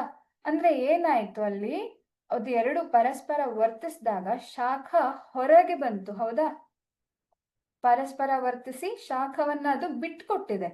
ಈ ತರ ಯಾವ್ದಾದ್ರೂ ಒಂದು ರಾಸಾಯನಿಕ ಕ್ರಿಯೆ ನಡೆದಾಗ ಆ ಒಂದು ಕ್ರಿಯೆಯಲ್ಲಿ ಶಾಖ ಉತ್ಪತ್ತಿ ಆದ್ರೆ ಅಂತಹ ಕ್ರಿಯೆಗಳನ್ನ ನಾವು ಬಹಿರುಷ್ಣಕ ರಾಸಾಯನಿಕ ಕ್ರಿಯೆಗಳು ಅಂತ ಕರಿತೀವಿ. ಆಯ್ತಾ? ಯಾಕೆ ಬಹಿರುಷ್ಣಕ? ಬಹಿರ್ ಅಂದ್ರೆ ಏನು ಅರ್ಥ? ಹೊರಗೆ ಹಾಕೋದು, ಹೊರಗೆ ಅನ್ನುವಂತಹ ಅರ್ಥ. ಈ ರಾಸಾಯನಿಕ ಕ್ರಿಯೆ ನಡೆದಾಗ ಶಾಖ ಹೊರಗಡೆ ಬಂತು, ಹೌದಾ? ನಮ್ಗೆ ಅದು ಅನುಭವಕ್ಕೆ ಸಿಕ್ತು. ನಾವು ಅದು ಆ ಬೀಕರನ್ನ ಮುಟ್ಟಿದಾಗ ನಮ್ಗೆ ಬಿಸಿಯಾಗಿರುವಂತಹದ್ದು ಗೊತ್ತಾಗತ್ತೆ. ಹಾಗಾಗಿ ಇದು ಬಹಿರುಷ್ಣಕ. ಶಾಖವನ್ನ ಹೊರಗಡೆ ಹಾಕ್ತಾ ಇರೋದಕ್ಕೆ ಇದೇನಾಗತ್ತೆ, ಬಹಿರುಷ್ಣಕ ಕ್ರಿಯೆ ಆಗತ್ತೆ. ಅರ್ಥ ಆಗ್ತಾ ಇದೆಯಾ ಮಕ್ಳೇ? ಇಲ್ಲಿ ನೀವು ನೋಡಬಹುದು, ನೈಸರ್ಗಿಕ ಅನಿಲದ ದಹನ ಆಗಿರಬಹುದು ಅಥವಾ ಉಸಿರಾಟ ಆಗಿರಬಹುದು. ಉಸಿರಾಟ ಬಹಿರುಷ್ಣಕ ಅನ್ನೋದಕ್ಕೆ ನೀವು ಎಲ್ಲರೂ ಟ್ರೈ ಮಾಡಿ ನೋಡಿ. ನಾವು ಉಸಿರನ್ನ ಒಳಗಡೆ ತಗೊಂಡು ಹೊರಗಡೆ ಬಿಟ್ಟಾಗ ಅದು ಸ್ವಲ್ಪ ಬಿಸಿಯಾಗಿ ಇರುತ್ತೆ. ಉಸಿರಾಟ ಸ್ವಲ್ಪ ಬಿಸಿಯಾಗಿರುತ್ತೆ. ಹಾಗೇನೆ ಉಸಿರಾಟ ಮಾಡಿದಾಗ ನಮಗೆ ಶಕ್ತಿ ಕೂಡ ಬರುತ್ತೆ. ಅದು ಹೇಗಾಗತ್ತೆ, ಯಾಕೆ ನಮಗೆ ಶಕ್ತಿ ಬಂತು, ಇದನ್ನೆಲ್ಲದನ್ನು ನಾವು ನಿಧಾನಕ್ಕೆ ತಿಳ್ಕೊಳ್ಳೋಣ. ಇದು ಕೂಡ ಒಂದು ಬಹಿರುಷ್ಣಕ ಕ್ರಿಯೆ ಆಗಿದೆ. ಅರ್ಥ ಆಗ್ತಾ ಇದೆಯಾ? ನೈಸರ್ಗಿಕ ಅನಿಲದ ದಹನವೂ ಕೂಡ ಬಹಿರುಷ್ಣಕ ಕ್ರಿಯೆ ಆಗಿದೆ. ಉಸಿರಾಟ ಮಾಡೋ ಮೂಲಕ ನಮಗೆ ಶಕ್ತಿ ಬರುತ್ತೆ, ಹಾಗೇನೆ ನಮಗೆ ಅದರಿಂದ ಎನರ್ಜಿ ಸಿಗತ್ತೆ. ಅದಕ್ಕಾಗಿ ಉಸಿರಾಟನೂ ಕೂಡ ಬಹಿರುಷ್ಣಕ ಕ್ರಿಯೆ ಆಗಿದೆ. ಅದು ಯಾಕಾಗಿ ಬಹಿರುಷ್ಣಕ ಅನ್ನೋದನ್ನ ನಾವು ತಿಳ್ಕೊಳ್ಳೋಣ. ಇನ್ನೊಂದು ವಿಧ ಅಂದ್ರೆ, ರಾಸಾಯನಿಕ ಕ್ರಿಯೆಯ ಇನ್ನೊಂದು ವಿಧ ಅಂತ ಅಂದ್ರೆ ಅದು ವಿಭಜನೆ ಕ್ರಿಯೆ. ವಿಭಜನೆ ಪದದಲ್ಲೇ ಇದೆ. ವಿಭಜನೆ ಅಂದ್ರೆ ಏನು? ಅದನ್ನ ತುಂಡು ಮಾಡೋದು. ಯಾವುದಾದ್ರೂ ಒಂದು ವಸ್ತುವನ್ನ ನಾವು ತುಂಡು ಮಾಡೋದನ್ನ ವಿಭಜನೆ ಅಂತ ಕರಿತೀವಿ, ಹೌದಾ? ಹಾಗಿದ್ರೆ ಇಲ್ಲಿ ಏನಾಗತ್ತೆ, ನಾವು ಯಾವ್ದಾದ್ರು ಒಂದು ಸಂಯುಕ್ತವನ್ನ ತಗೊಂಡು ಅದನ್ನ ಪೀಸ್ ಮಾಡ್ತೀವಾ? ಅಲ್ಲ. ಇಲ್ಲಿ ಏನಾಗತ್ತೆ ಅಂದ್ರೆ, ರಾಸಾಯನಿಕ ಕ್ರಿಯೆಯಲ್ಲಿ ಯಾವ್ದಾದ್ರೂ ಸಂಯುಕ್ತ ತಗೊಂಡಾಗ ಅದರಲ್ಲಿ ಪರಮಾಣುಗಳಿರತ್ತೆ ಅಲ್ವಾ, ಅಣು ಅಥವಾ ಪರಮಾಣುಗಳೇನಿರತ್ತಲ್ಲ, ಅದರ ನಡುವೆ ಇರುವಂತಹ ಒಂದು ಬಂಧ ಏನಿರತ್ತೆ ಅದು ತುಂಡಾಗಿ ನಮಗೆ ಹೊಸ ಒಂದು ಉತ್ಪನ್ನಗಳು ದೊರೆಯುತ್ತೆ. ಅಂತಹ ಕ್ರಿಯೆಗಳನ್ನ ನಾವೇನಂತ ಕರಿತೀವಿ? ವಿಭಜನೆ ಕ್ರಿಯೆ ಅಂತ ಕರಿತೀವಿ. ನೀವು ಈ ಒಂದು ಚಿತ್ರದಲ್ಲಿ ನೋಡೋದಾದ್ರೆ ಇಲ್ಲಿ ಏನ್ ಮಾಡ್ತಾ ಇದ್ದಾರೆ, ಆ ಒಂದು ಗಾಜಿನ ಪ್ರನಾಳದಲ್ಲಿ ಫೆರಸ್ ಸಲ್ಫೇಟ್ನ ಹರಳುಗಳನ್ನ, ಒಂದು ಸ್ವಲ್ಪ ಪ್ರಮಾಣದ ಫೆರಸ್ ಸಲ್ಫೇಟ್ನ ಹರಳುಗಳನ್ನ ತಗೊಂಡು ಅದನ್ನ ಬರ್ನರಿಗೆ ಆ ಒಂದು ಪ್ರನಾಳವನ್ನ ನಾವು ಇಕ್ಕಳದ ಸಹಾಯದಿಂದ ಬರ್ನರ್ ಹತ್ರ ತಗೊಂಡು ಹೋದಾಗ ಫೆರಸ್ ಸಲ್ಫೇಟ್ ವಿಭಜನೆ ಆಗೋದು ನಮ್ಗೆ ಗೊತ್ತಾಗತ್ತೆ. ಹಾಗೇನೆ ಸಲ್ಫರ್, ಅದರಲ್ಲಿ ಸಲ್ಫೇಟ್ ಇದೆ ಅಲ್ವಾ, ಆ ಸಲ್ಫೇಟ್ ಅಲ್ಲಿ ಎಸ್ ಅನ್ನುವಂತಹ ಅಂಶನೂ ಕೂಡ ಇರುತ್ತೆ, ಸಲ್ಫರ್. ಅದು ಆ ಸಲ್ಫರ್ ಸುಟ್ಟಾಗ ಒಂದು ವಾಸನೆಯನ್ನ ಅದು ಹೊರಸೂಸತ್ತೆ. ಅದು ಸಹ ನಮ್ಗೆ ಅನುಭವಕ್ಕೆ ಸಿಗತ್ತೆ. ಅದಕ್ಕೆ ಆ ಚಿತ್ರದಲ್ಲಿ ಹೀಗೆ ಮೂಗಿನ ಹತ್ರ ಗಾಳಿಯನ್ನ, ಆ ಒಂದು ಗಾಳಿ ಏನು ಅನಿಲ ಏನು ಉತ್ಪತ್ತಿ ಆಗ್ತಾ ಇದೆಯಲ್ಲ, ಸಲ್ಫರ್ ಸುಟ್ಟಾಗ ಬರುವಂತಹ ವಾಸನೆ, ಅದರ ಒಂದು ಸ್ಮೆಲ್ ಅನ್ನ ಹೀಗೆ ಅವರು ಮೂಗಿನ ಹತ್ರ ತಗೊಳ್ಳುವಂತಹದನ್ನ ತೋರಿಸಿದ್ದಾರೆ ನೋಡಿ. ಅಲ್ಲಿ ಅದರ ಒಂದು ವಾಸನೆಯನ್ನು ಕೂಡ ನಾವು ಎಕ್ಸ್ಪೀರಿಯನ್ಸ್ ಮಾಡಬಹುದು. ಹಾಗೆ ಫೆರಸ್ ಸಲ್ಫೇಟ್ನ ಏನು ಅದರ ಹರಳುಗಳಿರತ್ತಲ್ಲ, ಅದು ಹಸಿರು ಬಣ್ಣದ್ದಾಗಿರತ್ತೆ. ಆದ್ರೆ ಅದನ್ನ ಸುಟ್ಟಾಗ, ಅದು ವಿಭಜನೆ ಹೊಂದಿದಾಗ ಅದು ಏನಾಗತ್ತೆ, ಅದರ ಬಣ್ಣ ಬದಲಾವಣೆ ಆಗಿರತ್ತೆ. ಈ ಮೂಲಕ ನಮಗೆ ಅಲ್ಲಿ ಒಂದು ಕ್ರಿಯೆ ನಡೆದಿದೆ ಅನ್ನೋದನ್ನ ನಾವು ಹೊರಗಿನಿಂದ, ನಾವು ಯಾವುದೇ ಪರೀಕ್ಷೆಗೆ ಒಳಪಡಿಸ್ದೇನೆ ನಾವು ಜಸ್ಟ್ ಅದನ್ನ ನೋಡೋದ್ರಿಂದ ನಾವು ಗುರುತಿಸಬಹುದು, ಇಲ್ಲಿ ಒಂದು ಕ್ರಿಯೆ ನಡೆದಿದೆ ಅನ್ನೋದು ನಮ್ಗೆ ಅರ್ಥ ಆಗತ್ತೆ. ಅದಕ್ಕೆ ರಾಸಾಯನಿಕ ಸಮೀಕರಣ ಈ ರೀತಿಯಾಗಿ ನಾವು ತೋರಿಸಬಹುದು. FeSO4 ಫೆರಸ್ ಸಲ್ಫೇಟ್ನ ರಾಸಾಯನಿಕ ಸಮೀಕರಣ ಸೂತ್ರ ಇದು. FeSO4 ಹರಳುಗಳಾಗಿರತ್ತೆ, ಸಾಲಿಡ್ ಅಂದ್ರೆ ಘನ ರೂಪದಲ್ಲಿರತ್ತೆ ಅಲ್ವಾ, ಹಾಗಾಗಿ ಅದನ್ನ ಸಾಲಿಡ್ ಅಂತ ತೋರಿಸಿದೀವಿ. ಅದು ವಿಭಜನೆ ಆಗಿ ಫೆರಿಕ್ ಆಕ್ಸೈಡ್ ಆಗತ್ತೆ. ಒಂದು ಸಲ್ಫರ್ ಡೈಆಕ್ಸೈಡ್ ಮತ್ತೆ ಸಲ್ಫರ್ ಟ್ರೈಆಕ್ಸೈಡ್, ಇದು ಎರಡು ಅನಿಲ ರೂಪದಲ್ಲಿರತ್ತೆ. ನಾನು ಆಗ್ಲೇ ಹೇಳ್ದೆ ಅಲ್ವಾ, ಅವರು ವಾಸನೆಯನ್ನ ತಗೊಳ್ತಾ ಇರೋದನ್ನ ಆ ಚಿತ್ರದಲ್ಲಿ ಹೀಗೆ ತೋರಿಸಿದ್ರು. ಅದರ ಅರ್ಥ ಅಲ್ಲಿ ಅನಿಲ ಬಿಡುಗಡೆ ಆಗಿದೆ ಅನ್ನೋದು. ಹಾಗಾಗಿ ಇದೇನಾಗತ್ತೆ, ಇಲ್ಲಿ ನೀವು ನೋಡಬಹುದು, ಫೆರಸ್ ಸಲ್ಫೇಟ್ ಒಂದು ಪ್ರತಿವರ್ತಕ ಒಂದೇ ಒಂದು ಇದೆ, ಹೌದಾ? ಆದ್ರೆ FeSO4 ಅನ್ನುವಂತಹದ್ದು ವಿಭಜನೆ ಹೊಂದಿ, ಅದರಲ್ಲೇನೆ ವಿಭಜನೆ ಹೊಂದಿ ಅದೇನಾಗ್ತಾ ಇದೆ, ಫೆರಿಕ್ ಆಕ್ಸೈಡ್ ಆಗ್ತಾ ಇದೆ, ಸಲ್ಫರ್ ಡೈಆಕ್ಸೈಡ್ ಆಗ್ತಾ ಇದೆ, ಮತ್ತೆ ಸಲ್ಫರ್ ಟ್ರೈಆಕ್ಸೈಡ್ ಆಗ್ತಾ ಇದೆ. ಅರ್ಥ ಆಗ್ತಾ ಇದೆಯಾ ಮಕ್ಳೇ? ಇನ್ನೊಂದು ಅಂಶ ಇಲ್ಲಿ ಗಮನಿಸಬೇಕಾಗಿರೋದು ಅಂದ್ರೆ, ಇಲ್ಲಿ ಏನು FeSO4 ಅನ್ನುವಂತಹದ್ದು ಇದೆಯಲ್ಲ, ಇದರ ಜೊತೆಯಲ್ಲಿ 7 ನೀರಿನ ಅಣುಗಳು ಕೂಡ ಸೇರ್ಕೊಂಡಿರತ್ತೆ ಮೊದಲಿಗೆ. ಯಾವಾಗ ನಾವು ಅದನ್ನ ಬರ್ನರ್ ಹತ್ರ ತಗೊಂಡು ಹೋಗ್ತೀವಿ, ಅದಕ್ಕೆ ಉಷ್ಣಾಂಶವನ್ನ ಕೊಡ್ತೀವಿ, ನೀರು ಆವಿಯಾಗಿ ಹೋಗ್ಬಿಡತ್ತೆ. ಅದರಲ್ಲಿಂದ ನೀರು ವಿಭಜನೆಯನ್ನ ಹೊಂದುತ್ತೆ, ಆವಿಯಾಗಿ ಹೋಗತ್ತೆ. ಅರ್ಥ ಆಗ್ತಾ ಇದೆಯಾ? ನೀರಿನ ಅಣುಗಳು ಅದರಿಂದ ವಿಭಜನೆಯನ್ನ ಹೊಂದುತ್ತೆ. ಇಲ್ಲಿ ಕೆಳಗಡೆ ನಿಮ್ಗೆ ಕಾಣಿಸ್ತಾ ಇರಬಹುದು, FeSO4 ಬರೆದು ಒಂದು ಬಿಂದುವನ್ನ ಇಟ್ಟು ಆಮೇಲೆ 7H2O ಅಂತ ಬರೆದಿದ್ದಾರೆ. ಈ 7H2O ಅಣುಗಳೇನಿರತ್ತಲ್ಲ, ಅದು ಬಿಸಿ ಮಾಡಿದಾಗ FeSO4 ಇಂದ ವಿಭಜನೆಯನ್ನ ಹೊಂದ್ಬಿಟ್ಟಿರತ್ತೆ. ಆಮೇಲೆ FeSO4 ಕೂಡ ವಿಭಜನೆಯನ್ನ ಹೊಂದಿ ನಮ್ಗೆ ಈ ತರ 3 ಉತ್ಪನ್ನಗಳು ಸಿಗ್ತಾ ಇದೆ. ಇಲ್ಲಿ ನೋಡೋದಾದ್ರೆ ಒಂದು ಪ್ರತಿವರ್ತಕ, ಆದ್ರೆ ನಮಗೆ ಹಲವಾರು ಉತ್ಪನ್ನಗಳು ದೊರೀತಾ ಇದೆ. ಹಾಗಾಗಿ ನಾವು ಈ ವಿಭಜನೆ ಕ್ರಿಯೆಯನ್ನ ನಾವು ವ್ಯಾಖ್ಯಾನ ಮಾಡೋದಿದ್ರೆ ಈ ರೀತಿಯಾಗಿ ವಿಭಜನೆ ಕ್ರಿಯೆ ಒಂದು ಪ್ರತಿಕ್ರಿಯಾಕಾರಿ ವಿಭಜನೆ ಹೊಂದಿ ಹೆಚ್ಚು ಉತ್ಪನ್ನಗಳನ್ನ ಕೊಡೋದು ಅಂತ ನಾವು ಬರಿಬಹುದು. ವಿಭಜನೆ ಕ್ರಿಯೆಯನ್ನ ನಾವು ಈ ತರ ವ್ಯಾಖ್ಯಾನಿಸಬಹುದು. ಗೊತ್ತಾಯ್ತಾ? ಇನ್ನು ಈ ಒಂದು ಕ್ರಿಯೆಯನ್ನ ನಾವು ಇನ್ನು ಕ್ಲಿಯರ್ ಆಗಿ ಅರ್ಥ ಮಾಡ್ಕೊಳ್ಳೋದಿಕ್ಕೆ ಇಲ್ಲಿ ಇನ್ನೊಂದು ಪ್ರಯೋಗದ ಒಂದು ವಿಡಿಯೋವನ್ನ ನಾವು ನೋಡ್ತಾ ಈ ಒಂದು ಕ್ರಿಯೆಯನ್ನ ನಾವು ಇನ್ನೂ ಹೆಚ್ಚು ಕ್ಲಿಯರ್ ಆಗಿ ಅರ್ಥ ಮಾಡ್ಕೊಳ್ಳೋಣ.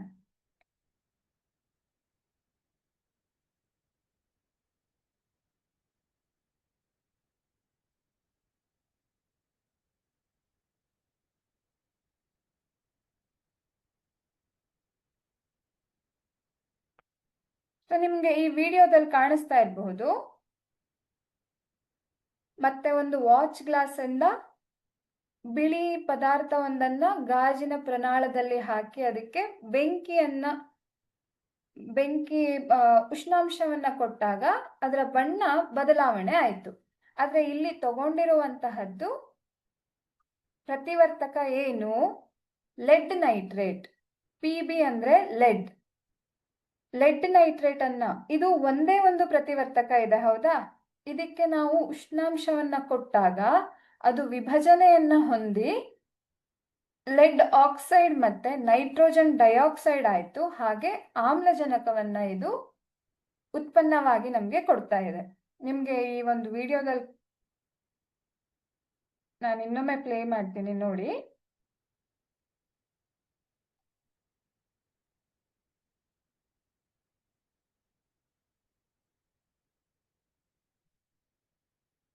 ಬಣ್ಣ ಬದಲಾವಣೆ ಆಗಿದ್ದು ಕಾಣಿಸ್ತಾ ಇರಬಹುದು ನಿಮ್ಗೆ. ಹಾಗೇನೆ ಇಲ್ಲಿ ಅನಿಲ ಉತ್ಪತ್ತಿ ಆಗ್ತಾ ಇರೋದು, ಇಲ್ಲಿ ಹೊಗೆ ತರ ತೋರಿಸಿದ್ದಾರೆ ಅಲ್ವಾ? ಈ ರೀತಿಯಾಗಿ ಇದು ಅನಿಲದ ಬಿಡುಗಡೆಯನ್ನ ನಮ್ಗೆ ಸೂಚಿಸ್ತಾ ಇದೆ. ಆದ್ರೆ ಇಲ್ಲಿ ನಾವು ಪ್ರತಿಕ್ರಿಯಾಕಾರಿಯನ್ನ ತಗೊಂಡಿರೋದು ಅಥವಾ ಪ್ರತಿವರ್ತಕ ತಗೊಂಡಿರೋದೇನು? ಲೆಡ್ ನೈಟ್ರೇಟ್ ಒಂದು ಪ್ರತಿವರ್ತಕವನ್ನ ತಗೊಂಡು ಅದಕ್ಕೆ ಉಷ್ಣಾಂಶವನ್ನ ಕೊಟ್ಟಾಗ ಲೆಡ್ ಆಕ್ಸೈಡ್ ಮತ್ತೆ ನೈಟ್ರೋಜನ್ ಡೈಆಕ್ಸೈಡ್ ಆಗಿ ಹಾಗೇನೆ ಆಕ್ಸಿಜನ್ ಆಗಿ ಇದು ವಿಭಜನೆಯನ್ನ ಹೊಂದಿದೆ. ಅರ್ಥ ಆಗ್ತಾ ಇದೆಯಾ?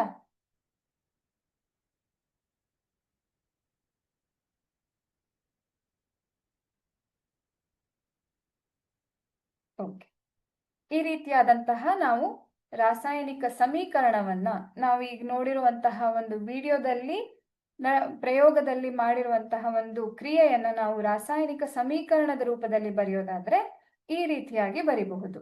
ನೀವು ನಾನೀಗ ಹಿಂದೆ ಕೊಟ್ಟಂತಹ ಉದಾಹರಣೆ ಇರಬಹುದು, ಫೆರಸ್ ಸಲ್ಫೇಟ್ದು ಅಥವಾ ಈ ಲೆಡ್ ನೈಟ್ರೇಟ್ ನ ಉದಾಹರಣೆಯನ್ನ ನೋಡಿದ್ರೆ ಎಲ್ಲದರಲ್ಲೂ ನಾನು ಉಷ್ಣಾಂಶವನ್ನ ಅದಕ್ಕೆ ಕೊಡ್ತಾ ಇದ್ದೀನಿ, ಹೌದಾ? ಅಂದ್ರೆ ನಾವು ಪ್ರಯೋಗ ಮಾಡಿದಾಗ ಪ್ರತಿಕ್ರಿಯಾಕಾರಿಗೆ ನಾವು ಉಷ್ಣಾಂಶವನ್ನ ಕೊಡ್ತಾ ಇದ್ದೀವಿ, ಹೌದಾ? ಇದರಲ್ಲಿ ಉಷ್ಣಾಂಶ ಹೀರಿಕೆ ಆಗ್ತಾ ಇದೆ, ಅಂದ್ರೆ ಅದು ಉಷ್ಣಾಂಶವನ್ನ ತಗೊಂಡು ಕ್ರಿಯೆ ಮುಂದುವರಿತಾ ಇದೆ. ಪ್ರತಿಕ್ರಿಯಾಕಾರಿಗೆ ನಾವು ಉಷ್ಣಾಂಶವನ್ನ ಕೊಟ್ಟು ಆ ಒಂದು ಕ್ರಿಯೆ ಸಂಪೂರ್ಣ ಆಗೋದಿಕ್ಕೆ ಸಹಾಯವನ್ನ ಮಾಡ್ತಾ ಇದ್ದೀವಿ ಅಲ್ವಾ? ಹಿಂದಿನ ಉದಾಹರಣೆಯಲ್ಲೂ ಕೂಡ ನಾವು ಬರ್ನರ್ಗೆ ಫೆರಸ್ ಸಲ್ಫೇಟ್ ಹರಳುಗಳನ್ನ ಹಿಡಿದ್ವಿ. ಇದರಲ್ಲೂ ಕೂಡ ಲೆಡ್ ನೈಟ್ರೇಟ್ ಅನ್ನ ಬರ್ನರ್ ಹತ್ರ ತಗೊಂಡು ಹೋದಾಗ ಅಲ್ಲಿ ಕ್ರಿಯೆ ನಡೀತು. ಹಾಗಿದ್ರೆ ಇದು ಯಾವ ತರ ಕ್ರಿಯೆ ಆಗಿರಬಹುದು? ನಾನು ಹಿಂದಿನ ವಿಧದಲ್ಲಿ ತಾಪಮಾನ ಹೆಚ್ಚಳ ಆಗಿರೋದ್ರಿಂದ ಅದು ಬಹಿರುಷ್ಣಕ ಅಂತ ಹೇಳಿದೆ. ಯಾಕಂದ್ರೆ ಅಲ್ಲಿ ಶಾಖವನ್ನ ಹೊರಗಡೆ ಬಿಟ್ಟುಕೊಡ್ತಾ ಇತ್ತು. ಕ್ರಿಯೆ ನಡೆದಾಗ ಶಾಖವನ್ನ ಹೊರಗಡೆಗೆ ಬಿಟ್ಟು ಕೊಡ್ತಾ ಇತ್ತು ಅಲ್ವಾ.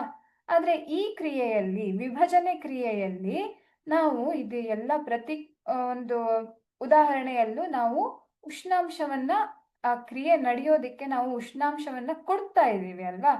ಹಾಗಿದ್ರೆ ಇದು ಯಾವ ತರ ಕ್ರಿಯೆ ಆಗಿರಬಹುದು? ಅಂದ್ರೆ ವಿಭಜನೆ ಕ್ರಿಯೆ ಯಾವ ಒಂದು ರೀತಿಯ ಕ್ರಿಯೆ ಆಗಿರಬಹುದು? ಯಾರಾದ್ರೂ ಗೆಸ್ ಮಾಡಬಹುದಾ? ಯೋಚನೆ ಮಾಡಿ. ಅದು ಬಹಿರುಷ್ಣಕ ಆದ್ರೆ ಅದು ಹೊರಗಡೆ ಹಾಕ್ತಾ ಇತ್ತು, ಹಾಗಾಗಿ ಬಹಿರುಷ್ಣಕ ಆಯ್ತು. ಇದು ಒಳಗಡೆ ತಗೊಳ್ತಾ ಇದೆ ಉಷ್ಣಾಂಶವನ್ನ, ಇದು ಒಳಗಡೆಗೆ ತಗೊಳ್ತಾ ಇದೆ. ಹಾಗಿದ್ರೆ ಇದು ಯಾವ ತರ ಕ್ರಿಯೆ ಆಗಿರಬಹುದು? ಗೆಸ್ ಮಾಡಬಹುದಾ ಯಾರಾದ್ರೂ?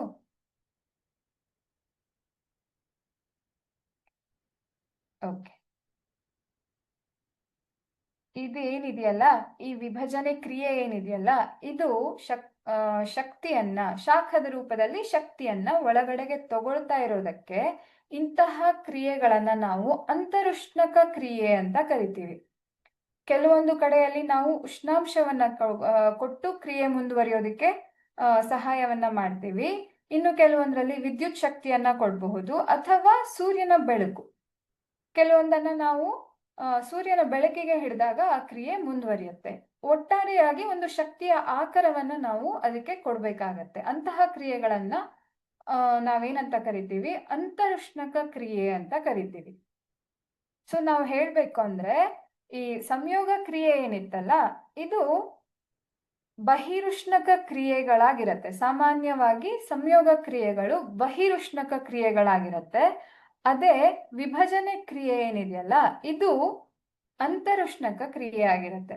ಯಾಕೆ ಅನ್ನೋದು ನಿಮ್ಗೆ ಈಗಾಗಲೇ ಅರ್ಥ ಆಗಿದೆ ಅಂತ ಭಾವಿಸ್ತೀನಿ. ಶಕ್ತಿಯನ್ನ ಬಿಟ್ಟು ಕೊಟ್ರೆ ಬಹಿರುಷ್ಣಕ, ಶಕ್ತಿಯನ್ನ ಒಳಗಡೆಗೆ ತಗೊಂಡು ಅಂದ್ರೆ ಶಕ್ತಿಯ ಹೀರಿಕೆಯಾಗಿ ಕ್ರಿಯೆ ಮುಂದುವರೆದ್ರೆ ಅಂತಹ ಕ್ರಿಯೆಗಳು ಅಂತರುಷ್ಣಕ ಕ್ರಿಯೆಗಳಾಗಿರುತ್ತೆ. ಅರ್ಥ ಆಯ್ತಾ?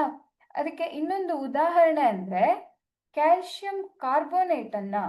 ಕ್ಯಾಲ್ಸಿಯಂ ಕಾರ್ಬೋನೇಟ್ ಅಂದ್ರೆ ಇಲ್ಲಿ ಕಾಣಿಸ್ತಾ ಇದೆಯಾ ನಿಮ್ಗೆ? ಕ್ಯಾಲ್ಸಿಯಂ ಕಾರ್ಬೋನೇಟ್, CaCO3 ಅಂತ ನಾವು ಇದನ್ನ ರಾಸಾಯನಿಕವಾಗಿ ಹೆಸರಿಸ್ತೀವಿ. ಸಮೀಕರಣ ರೂಪದಲ್ಲಿ ಬರೆಯೋದಿದ್ರೆ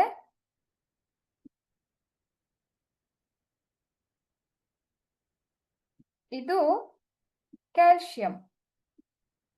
ನಾನು ಆಗ್ಲೇ ಒಂದು ಉದಾಹರಣೆಯನ್ನ ನಿಮ್ಗೆ ಕೊಟ್ಟಿದ್ದೀನಿ ಅಲ್ವಾ? ಕ್ಯಾಲ್ಸಿಯಂನ ಒಂದು ಉದಾಹರಣೆಯನ್ನ ಕೊಟ್ಟಿದ್ದೀನಿ. CO3 ಇರೋದಕ್ಕೆ ಕಾರ್ಬೋನೇಟ್ ಅಂತ ಬರಿತೀವಿ ನಾವು.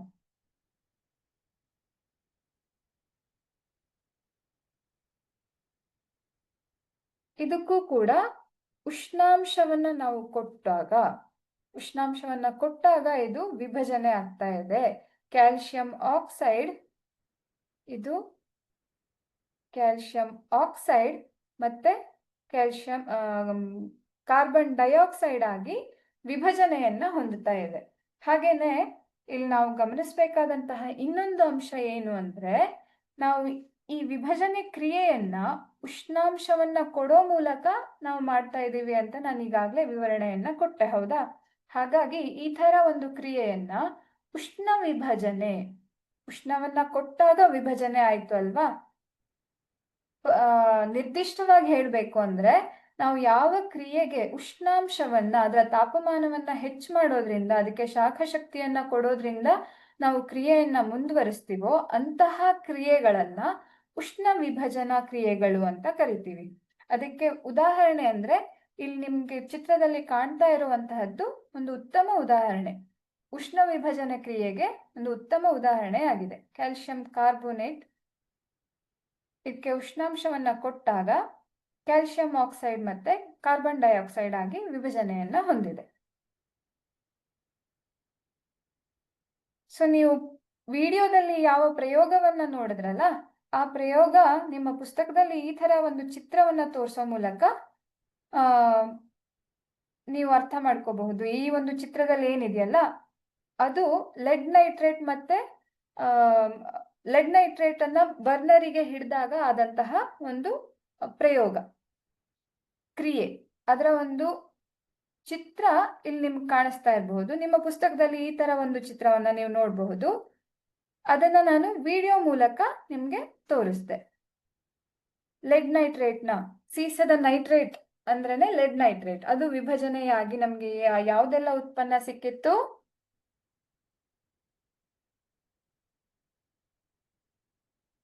ಸೊ ಈ ತರ ಲೆಡ್ ಆಕ್ಸೈಡ್, ನೈಟ್ರೋಜನ್ ಡೈಆಕ್ಸೈಡ್ ಮತ್ತೆ ಆಮ್ಲಜನಕ.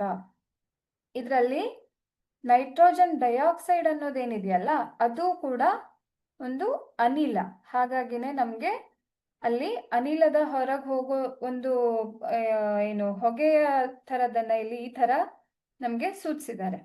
ಅದರ ಬಣ್ಣ ಬದಲಾಗಿರೋದು, ಮುಂಚೆಗೆ ಒಂದು ನೇರಳೆ ಬಣ್ಣದ ಥರದಿತ್ತು, ಅದಾದ ನಂತರ ಅದು ಬದಲಾವಣೆ ಆಯ್ತು, ಹೌದಾ? ಬೆಂಕಿಗೆ ಹಿಡಿದಾಗ ನೇರಳೆ ಬಣ್ಣ ಇರೋದು ತಕ್ಷಣ ಕಂದು ಬಣ್ಣಕ್ಕೆ ಬದಲಾಗಿದ್ದನ್ನ ನೀವು ವಿಡಿಯೋದಲ್ಲಿ ಗಮನಿಸಿದ್ದೀರಾ. ಅರ್ಥ ಆಗಿದೆ ಅಲ್ವಾ ಮಕ್ಕಳೇ? ಆಯ್ತು. ನಾನಾಗ್ಲೇ ಹೇಳಿದೆ, ಸಂಯೋಗ ಕ್ರಿಯೆ ನಿಮ್ಮ ದೈನಂದಿನ ಜೀವನದಲ್ಲಿ ಯಾವ್ದಾದ್ರು ಸಂಯೋಗ ಕ್ರಿಯೆ ಆಗ್ತಾ ಇದೆ ಅಂತ ಅನ್ಸಿದ್ರೆ ನೀವು ಅದನ್ನ ಹೋಲಿಕೆ ಮಾಡ್ಕೊಂಡು ನೋಡಿ, ಯಾವ್ದೆಲ್ಲ ಸಂಯೋಗ ಕ್ರಿಯೆ ಆಗಬಹುದು. ನೀವು ಪ್ರತಿನಿತ್ಯ ಮಾಡುವಂತಹ ಹಲವಾರು ಕ್ರಿಯೆಗಳಲ್ಲಿ ಯಾವ್ದು ಸಂಯೋಗ ಕ್ರಿಯೆ ಆಗಬಹುದು. ಹಾಗೇನೆ ಈಗ ವಿಭಜನೆ ಕ್ರಿಯೆ ಬಗ್ಗೆ ಅಧ್ಯಯನ ಮಾಡಿದ್ವಿ. ಯಾವ್ದಾದ್ರೂ ವಿಭಜನೆ ಕ್ರಿಯೆ ನಮ್ಮ ಜೀವನದಲ್ಲಿ ನಡೆಯುವಂತಹದ್ದು ಇದೆಯಾ ಅನ್ನೋದನ್ನ ನೀವು ಆಲೋಚನೆ ಮಾಡಿ ನನಗೆ ತಿಳಿಸಿ.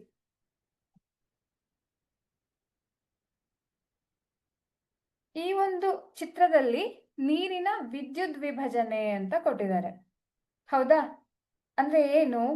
ನಾನಾಗ್ಲೇ ಹೇಳ್ದೆ, ಅಂತರುಷ್ಣಕ ಕ್ರಿಯೆಯಲ್ಲಿ ವಿದ್ಯುತ್ ಶಕ್ತಿಯನ್ನಾದ್ರೂ ಕೊಡಬಹುದು, ಶಾಖ ಶಕ್ತಿಯನ್ನಾದ್ರೂ ಕೊಡಬಹುದು, ಅಥವಾ ಸೂರ್ಯನ ಬೆಳಕು, ಹೀಗೆ ಶಕ್ತಿಯ ಆಕಾರವನ್ನ ಕೊಟ್ಟಾಗ ಕ್ರಿಯೆ ನಡೆಯುತ್ತೆ ಅಂತ. ಇದು ವಿದ್ಯುತ್ ಶಕ್ತಿಯಿಂದ ವಿಭಜನೆ ಕ್ರಿಯೆಯನ್ನ ಹೇಗೆ ನಾವು ಮಾಡಬಹುದು ಅನ್ನೋದಕ್ಕೆ ಒಂದು ಪ್ರಯೋಗ. ಇದರಲ್ಲಿ ಏನ್ ಮಾಡಿದ್ದಾರೆ, ಒಂದು ಮಗ್ಗನ್ನ ತಗೊಂಡು, ನಿಮ್ಗೆ ಈ ಚಿತ್ರದಲ್ಲಿ ಕಾಣಿಸ್ತಾ ಇರ್ಬೋದು, ಒಂದ್ ಮಗ್ಗಿದೆ, ಹೌದಾ? ಇದು ಒಂದ್ ಮಗ್ಗಿದೆ. ಈ ಮಗ್ಗಲ್ಲಿ ಏನ್ ಮಾಡಿದ್ದಾರೆ, ಒಂದ್ ಸ್ವಲ್ಪ ನೀರನ್ನ ತಗೊಂಡು ಅದಕ್ಕೆ ಕೆಳಗಡೆಗೆ 2 ತೂತನ್ನ ಮಾಡಿ, ಆ ಮಗ್ಗಿಗೆ 2 ಹೋಲ್ಗಳನ್ನ ಮಾಡಿ, ಆದ್ರೆ ಆ ಹೋಲ್ ಮಾಡಿದಾಗ ಅದು ನೀರ್ ಸೋರ್ ಹೋಗ್ಬಾರ್ದು, ಹೌದಾ? ಅದಕ್ಕೆ ಬಿಗಿಯಾಗಿ ರಬ್ಬರ್ ಕಾರ್ಕ್ ಅನ್ನ ಹಾಕಿ, ಬಿರಡೆಯನ್ನ ಹಾಕಿ, ಒಂದನ್ನ ಆನೋಡ್ ಮತ್ತೆ ಕ್ಯಾಥೋಡ್ ಅಂದ್ರೆ ಏನು ಅಂತ ಗೊತ್ತಿದೆ ಅಲ್ವಾ ಮಕ್ಳೇ? ಓಕೆ. ಆನೋಡ್ ಅಂತ ಅಂದ್ರೆ ನೆಗೆಟಿವ್ ಡಯೋಡ್ ಅಂತ ಅರ್ಥ, ಹಾಗೇನೆ ಕ್ಯಾಥೋಡ್ ಅಂದ್ರೆ ಪಾಸಿಟಿವ್ ಡಯೋಡ್. ಈ ಒಂದು ನೆಗೆಟಿವ್ ಮತ್ತೆ ಪಾಸಿಟಿವ್ ಋಣ ಮತ್ತೆ ಧನ ಡಯೋಡ್ಗಳನ್ನ ನಾವೇನ್ ಮಾಡ್ತೀವಿ, ಬ್ಯಾಟರಿಗೆ ಹೀಗೆ ಕನೆಕ್ಟ್ ಮಾಡ್ತೀವಿ. ಬ್ಯಾಟರಿಗೆ ಕನೆಕ್ಟ್ ಮಾಡೋದು ಯಾಕೆ? ನಮ್ಗೆ ವಿದ್ಯುತ್ತಿನ ಏನು ಅದು ಪೂರ್ತಿ ಹೀಗೆ ಸಪ್ಲೈ ಆಗ್ಬೇಕು, ಹೌದಾ?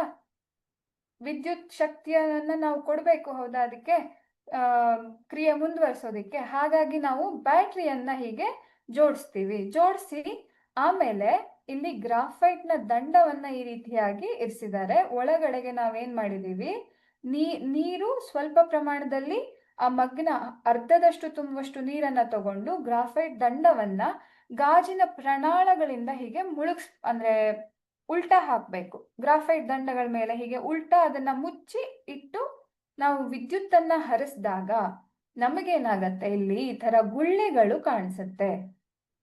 2 ಪ್ರಣಾಳದಲ್ಲೂ ಗುಳ್ಳೆಗಳು ಕಾಣಿಸುತ್ತೆ.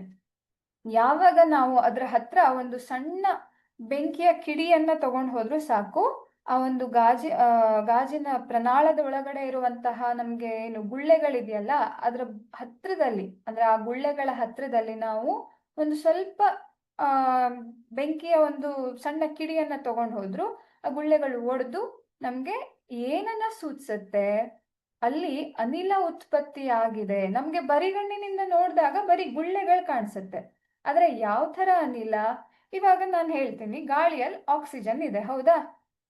ನೀವು ಗಾಳಿಯಲ್ಲಿ ಬೆಂಕಿ ಕಡ್ಡಿಯನ್ನ ಕೀರಿದ್ರೆ ಬೆಂಕಿ ಹತ್ಕೊಳತ್ತಾ? ಅಂದ್ರೆ ದೊಡ್ಡದಾಗಿ ಏನಾದ್ರೂ ಸೌಂಡ್ ಆಗಿ ಬೆಂಕಿ ಏನಾದ್ರೂ ಒಡೆದ ಹಾಗೆ ಸೌಂಡ್ ಆಗತ್ತಾ? ಇಲ್ಲ ಅಲ್ವಾ? ಸಹಜವಾಗಿ ಬೆಂಕಿ ಹೀಗೆ ಕಡ್ಡಿಯನ್ನ ಕೀರಿದಾಗ ಚಿಕ್ಕದಾಗಿ ಬೆಂಕಿ ಇರುತ್ತೆ.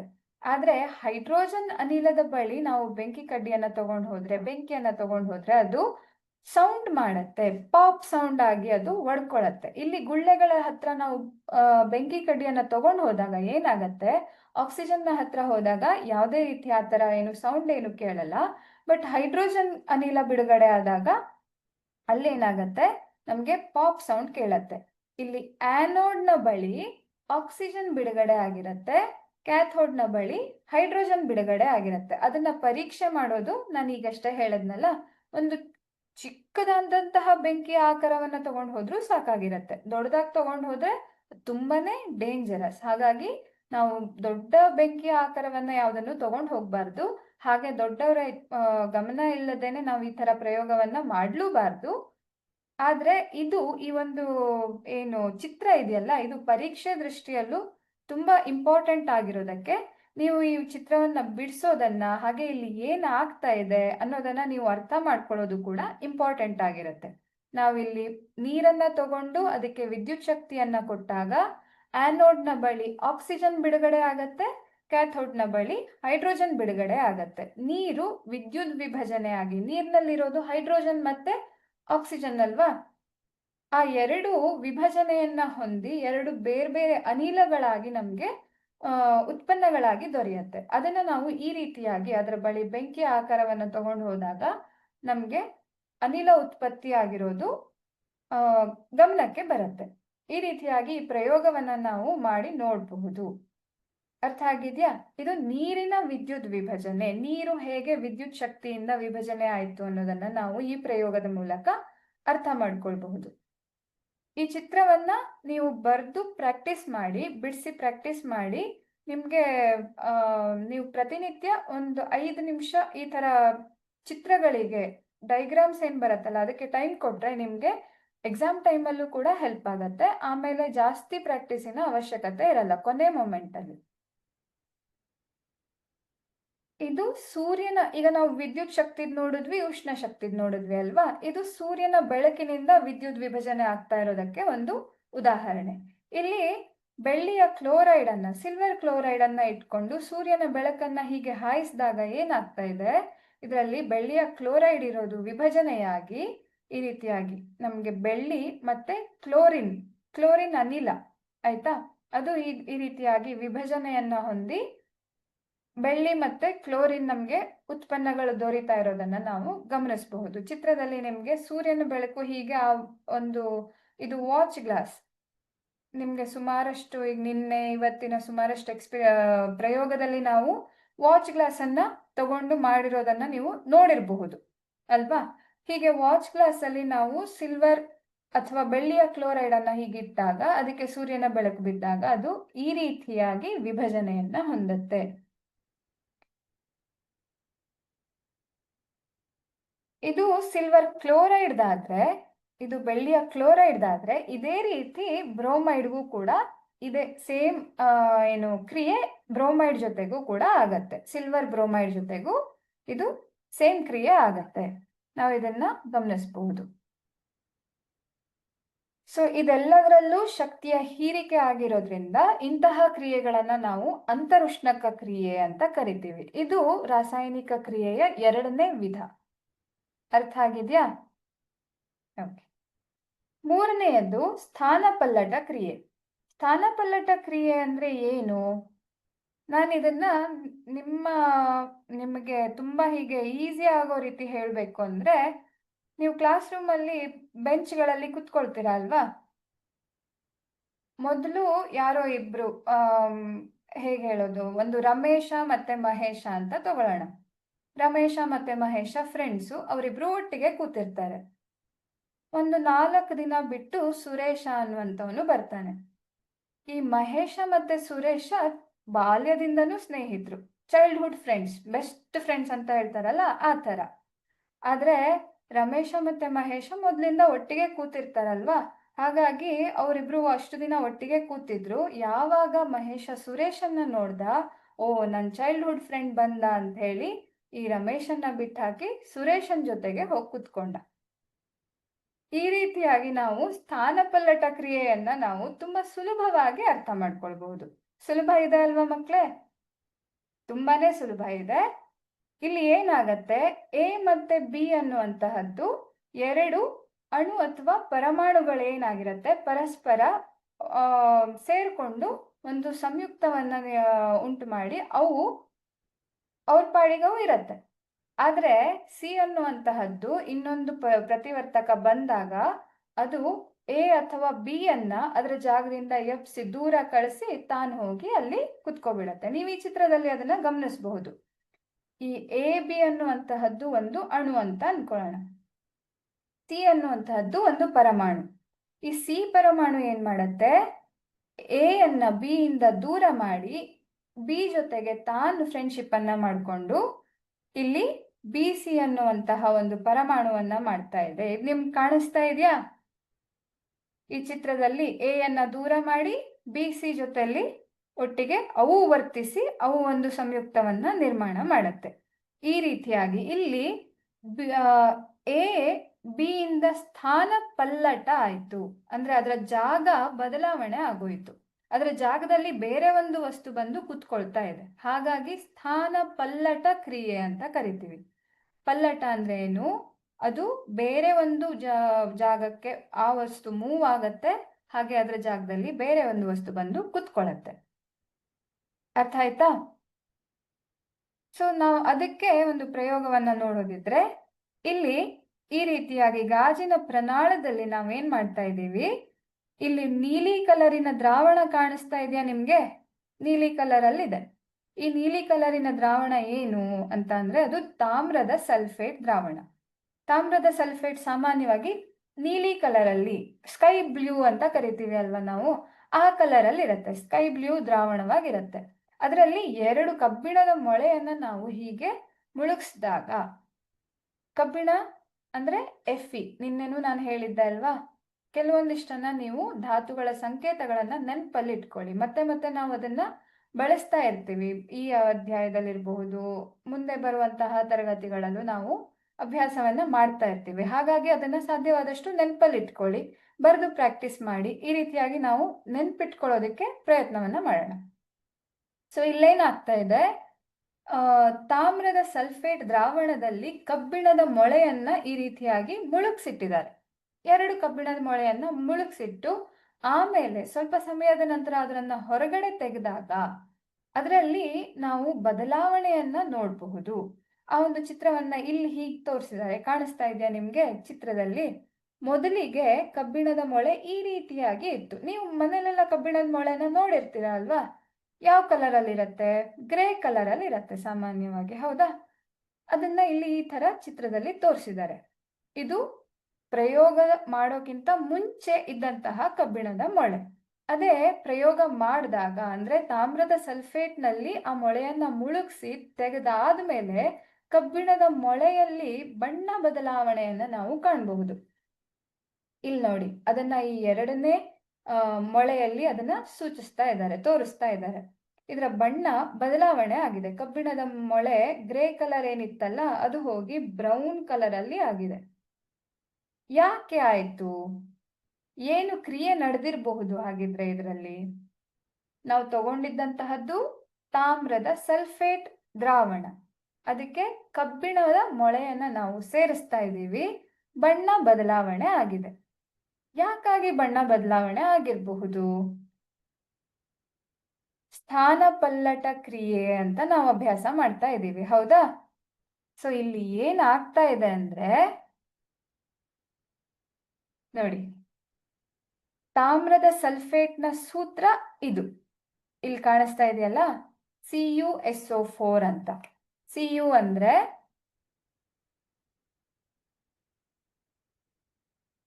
ಕಾಪರ್ ಅಂತ ಹೇಳ್ತೀವಿ ನಾವು, ತಾಮ್ರವನ್ನ ಕಾಪರ್ ಅಂತ ಹೇಳ್ತೀವಿ. ಇದು ತಾಮ್ರ.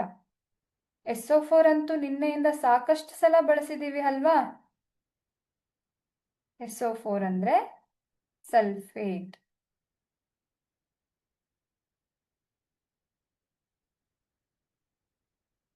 ಸೊ ಇದು ತಾಮ್ರದ ಸಲ್ಫೇಟ್ ದ್ರಾವಣ. ಅದು ದ್ರವ ರೂಪದಲ್ಲಿತ್ತು, ಹೌದಾ? ನೀರಿನಲ್ಲಿ ಕರಗಿಸಿರುವಂತಹದ್ದು. ಹಾಗಾಗಿ ಅದನ್ನ AQ ಅಂತ ನಾವು ಬ್ರಾಕೆಟ್ ನಲ್ಲಿ ಸೂಚಿಸ್ತಾ ಇದ್ದೀವಿ. ಅದಕ್ಕೆ ಕಬ್ಬಿಣದ ಮೊಳೆಯನ್ನ ನಾವು ಅದ್ದಿಟ್ಟಿದ್ವಿ. ಆ ತಾಮ್ರದ ಸಲ್ಫೇಟ್ ದ್ರಾವಣದಲ್ಲಿ ಕಬ್ಬಿಣದ ಮೊಳೆಯನ್ನ ಅದ್ದಿಟ್ಟಿದ್ರಿಂದ ಕಬ್ಬಿಣ ಮತ್ತೆ ತಾಮ್ರದ ಸಲ್ಫೇಟ್ ದ್ರಾವಣ ಪರಸ್ಪರ ವರ್ತಿಸಿ, ನೀವಿಲ್ಲಿ ಉತ್ಪನ್ನದ ಭಾಗದಲ್ಲಿ ಬಂದ್ರೆ ನೋಡಬಹುದು, ಈ ತಾಮ್ರದ ಜಾಗದಲ್ಲಿ ಕಬ್ಬಿಣ ಬಂದು ಕುತ್ಕೊಬಿಟ್ಟಿದೆ. ಬಂದು ಕೂತಿದೆ ಅಂದ್ರೆ ಅರ್ಥ ಏನು?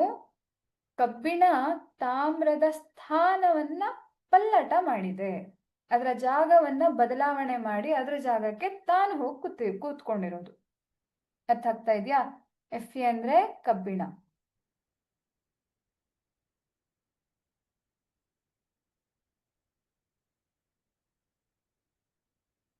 ನಮ್ಗೆ ಉತ್ಪನ್ನ ಇದು ಉಂಟಾಗ್ತಾ ಇರೋದಕ್ಕೆ ನಮಗಲ್ಲಿ ಕಬ್ಬಿಣದ ಮೊಳೆಯ ಕಲರ್ ಏನಿದೆಯಲ್ಲ ಅದು ಬದಲಾಗಿರೋದು ನಮ್ಗೆ ಕಾಣುತ್ತೆ. ಯಾವಾಗ ನಾವು ತಾಮ್ರದ ಸಲ್ಫೇಟ್ನಲ್ಲಿ ಕಬ್ಬಿಣದ ಮೊಳೆಯನ್ನ ಅದ್ದುತ್ತೀವೋ ಆಗ ಕಬ್ಬಿಣ ಏನ್ ಮಾಡುತ್ತೆ, ತಾಮ್ರದ ಸಲ್ಫೇಟ್ನಿಂದ ತಾಮ್ರವನ್ನ ದೂಡಿ ಹೊರಗಡೆ ಹಾಕ್ಬಿಡುತ್ತೆ. ಬೇಡ ನೀನಿಲ್ಲಿ ಅಂತ ಹೇಳಿ ಕಳಿಸ್ಬಿಡತ್ತೆ ಅದನ್ನ.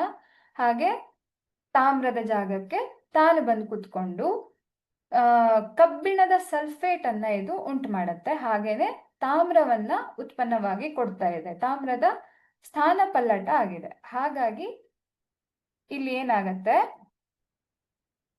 ಈ ರೀತಿಯಾಗಿ ನಮಗೆ ಬಣ್ಣ ಬದಲಾವಣೆ ಆಗ್ಬಿಡತ್ತೆ. ಕಬ್ಬಿಣದ ಮೊಳೆಯಲ್ಲಿ ಬಣ್ಣ ಬದಲಾವಣೆ ಆಗೋದನ್ನ ನಾವು ಹೀಗೆ ಗಮನಿಸಬಹುದು. ಅರ್ಥ ಆಯ್ತಾ ಮಕ್ಕಳೇ? ಓಕೆ, ನಾವು ಇವತ್ತು ಕ್ಲಾಸ್ನಲ್ಲಿ 3 ವಿಧವಾದಂತ ರಾಸಾಯನಿಕ ಕ್ರಿಯೆಯನ್ನ ಅಭ್ಯಾಸ ಮಾಡಿದ್ವಿ. ಯಾವ್ಯಾವುದು ನೆನಪಿಸ್ಕೊಳ್ಬಹುದಾ? ಮೊದಲನೇದಾಗಿ ಸಂಯೋಗ ಕ್ರಿಯೆ. ಅದು ಸಂಯೋಗ ಕ್ರಿಯೆಗಳು ಸಾಮಾನ್ಯವಾಗಿ ಬಹಿರುಷ್ಣಕ ಕ್ರಿಯೆಗಳಾಗಿರುತ್ತೆ. ಆಮೇಲೆ ಎರಡನೇ ವಿಧ ವಿಭಜನೆ ಕ್ರಿಯೆ. ವಿಭಜನೆ ಕ್ರಿಯೆಯಲ್ಲಿ ಒಂದು ಪ್ರತಿವರ್ತಕ ವಿಭಜನೆಯನ್ನ ಹೊಂದಿ ಉತ್ಪನ್ನವನ್ನ ಕೊಡುವಂತಹದ್ದು. ಆದ್ರೆ ಅದಕ್ಕೆ ನಾವು ಉಷ್ಣಾಂಶವನ್ನ ಕೊಡೋದಿಕ್ಕೆ, ಶಕ್ತಿಯನ್ನ ಕೊಡೋದಿಕ್ಕೆ ನಾವು ಅಂತಹ ಕ್ರಿಯೆಗಳನ್ನ ಅಂತರುಷ್ಣಕ ಕ್ರಿಯೆ ಅಂತ ಕರಿತೀವಿ. ಇದು ಎರಡನೇ ವಿಧ ಆಯ್ತು. ಮೂರನೇ ವಿಧ ಸ್ಥಾನ ಪಲ್ಲಟ ಕ್ರಿಯೆ.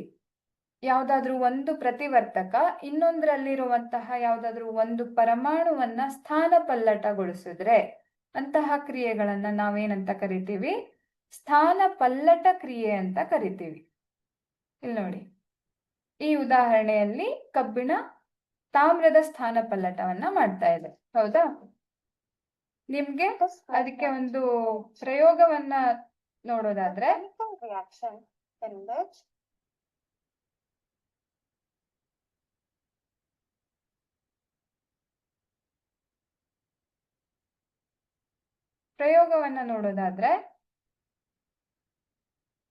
ಈ ಒಂದು ವಿಡಿಯೋದಲ್ಲಿ ಕಾಣಿಸ್ತಾ ಇದೆಯಾ ನಿಮ್ಗೆ?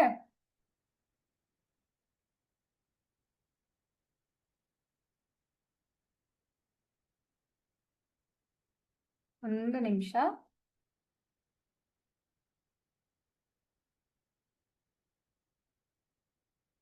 ಈ ಒಂದು ವಿಡಿಯೋದಲ್ಲಿ ನಿಮ್ಗೆ ಕಾಣಿಸ್ತಾ ಇರಬಹುದು. ಇಲ್ಲಿ ತಗೊಂಡಿರುವಂತಹ ಪ್ರತಿವರ್ತಕಗಳು ಇದು ಕೂಡ ತಾಮ್ರದ ಸಲ್ಫೇಟೆ, ಆದ್ರೆ ಕಬ್ಬಿಣದ ಬದಲಿಗೆ ನಾವು ಜಿಂಕ್ ಅಂದ್ರೆ ಸತುವನ್ನ ನಾವು ಉದಾಹರಣೆಯಾಗಿ ತಗೊಳ್ತಾ ಇದ್ದೀವಿ. ಇದಾದ್ರೂ ಆಗಬಹುದು, ಅದಾದ್ರೂ ಆಗಬಹುದು, ಆದ್ರೆ ಪ್ರಯೋಗ ಸ್ವಲ್ಪ ವಿಭಿನ್ನವಾಗಿರುತ್ತೆ. ನಡೆಯುವಂತಹ ಕ್ರಿಯೆ ಒಂದೇ ಇರುತ್ತೆ.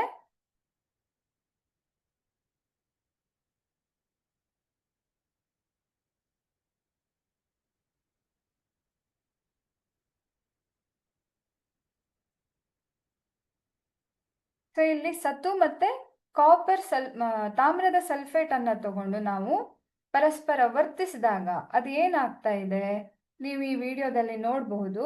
ಒಂದು ಸತುವಿನ ಚೂರನ್ನ ಕಾಪರ್ ಸಲ್ಫೇಟ್ ದ್ರಾವಣದಲ್ಲಿ ನಾವು ಸೇರಿಸಿದೀವಿ. ತಾಮ್ರದ ಸಲ್ಫೇಟ್ ದ್ರಾವಣಕ್ಕೆ ಸೇರಿಸಿದಾಗ ಆ ದ್ರಾವಣದ ಬಣ್ಣ ಬದಲಾವಣೆ ಆಗಿರೋದು ನಮ್ಗೆ ಕಾಣಿಸ್ತಾ ಇದೆ. ನೋಡಿದ್ರಿ ಅಲ್ವಾ? ಈ ವಿಡಿಯೋದಲ್ಲಿ ಕಾಣಿಸ್ತು ಅಲ್ವಾ ನಿಮ್ಗೆ? ಈ ರೀತಿಯಾಗಿ ಬಣ್ಣ ಬದಲಾವಣೆ ಆಗಿರೋದು ನಮ್ಮ ಗಮನಕ್ಕೆ ಬರುತ್ತೆ.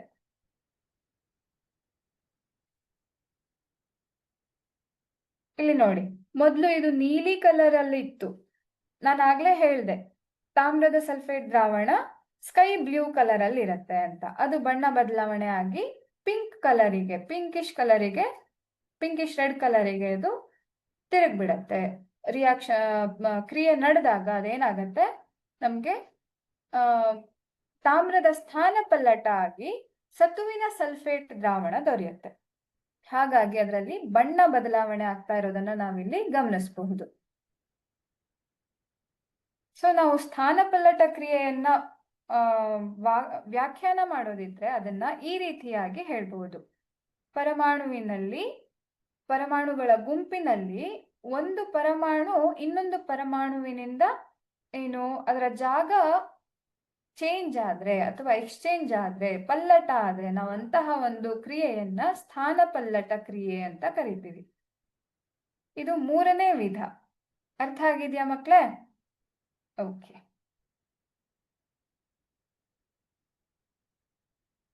ನಿಮ್ಗೆ ಈ 3 ವಿಧದಲ್ಲಿ ನಿಮಗೇನಾದ್ರೂ ಡೌಟ್ಸ್ ಇದೆಯಾ?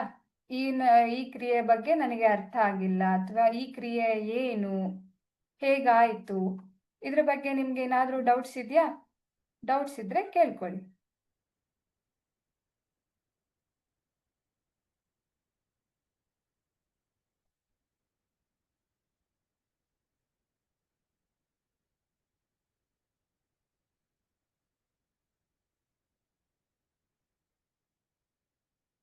ಮುಂದಿನ ವಿಧಗಳನ್ನ ನಾವು ನಾಳಿನ ಕ್ಲಾಸಲ್ಲಿ ಅಭ್ಯಾಸ ಮಾಡೋಣ. ಇವತ್ತಿನ ಪಾಠ ಅರ್ಥ ಆಗಿದೆ ಅಂತ ಭಾವಿಸ್ತೀನಿ. ನಿಮಗೆ ಯಾವುದೇ ಡೌಟ್ಸ್ ಇದ್ರೂ ನೀವು ಕಮೆಂಟ್ ಮಾಡಿ, ನಾನು ಅದಕ್ಕೆ ಉತ್ತರವನ್ನ ಕೊಡ್ತೇನೆ. Okay, thank you.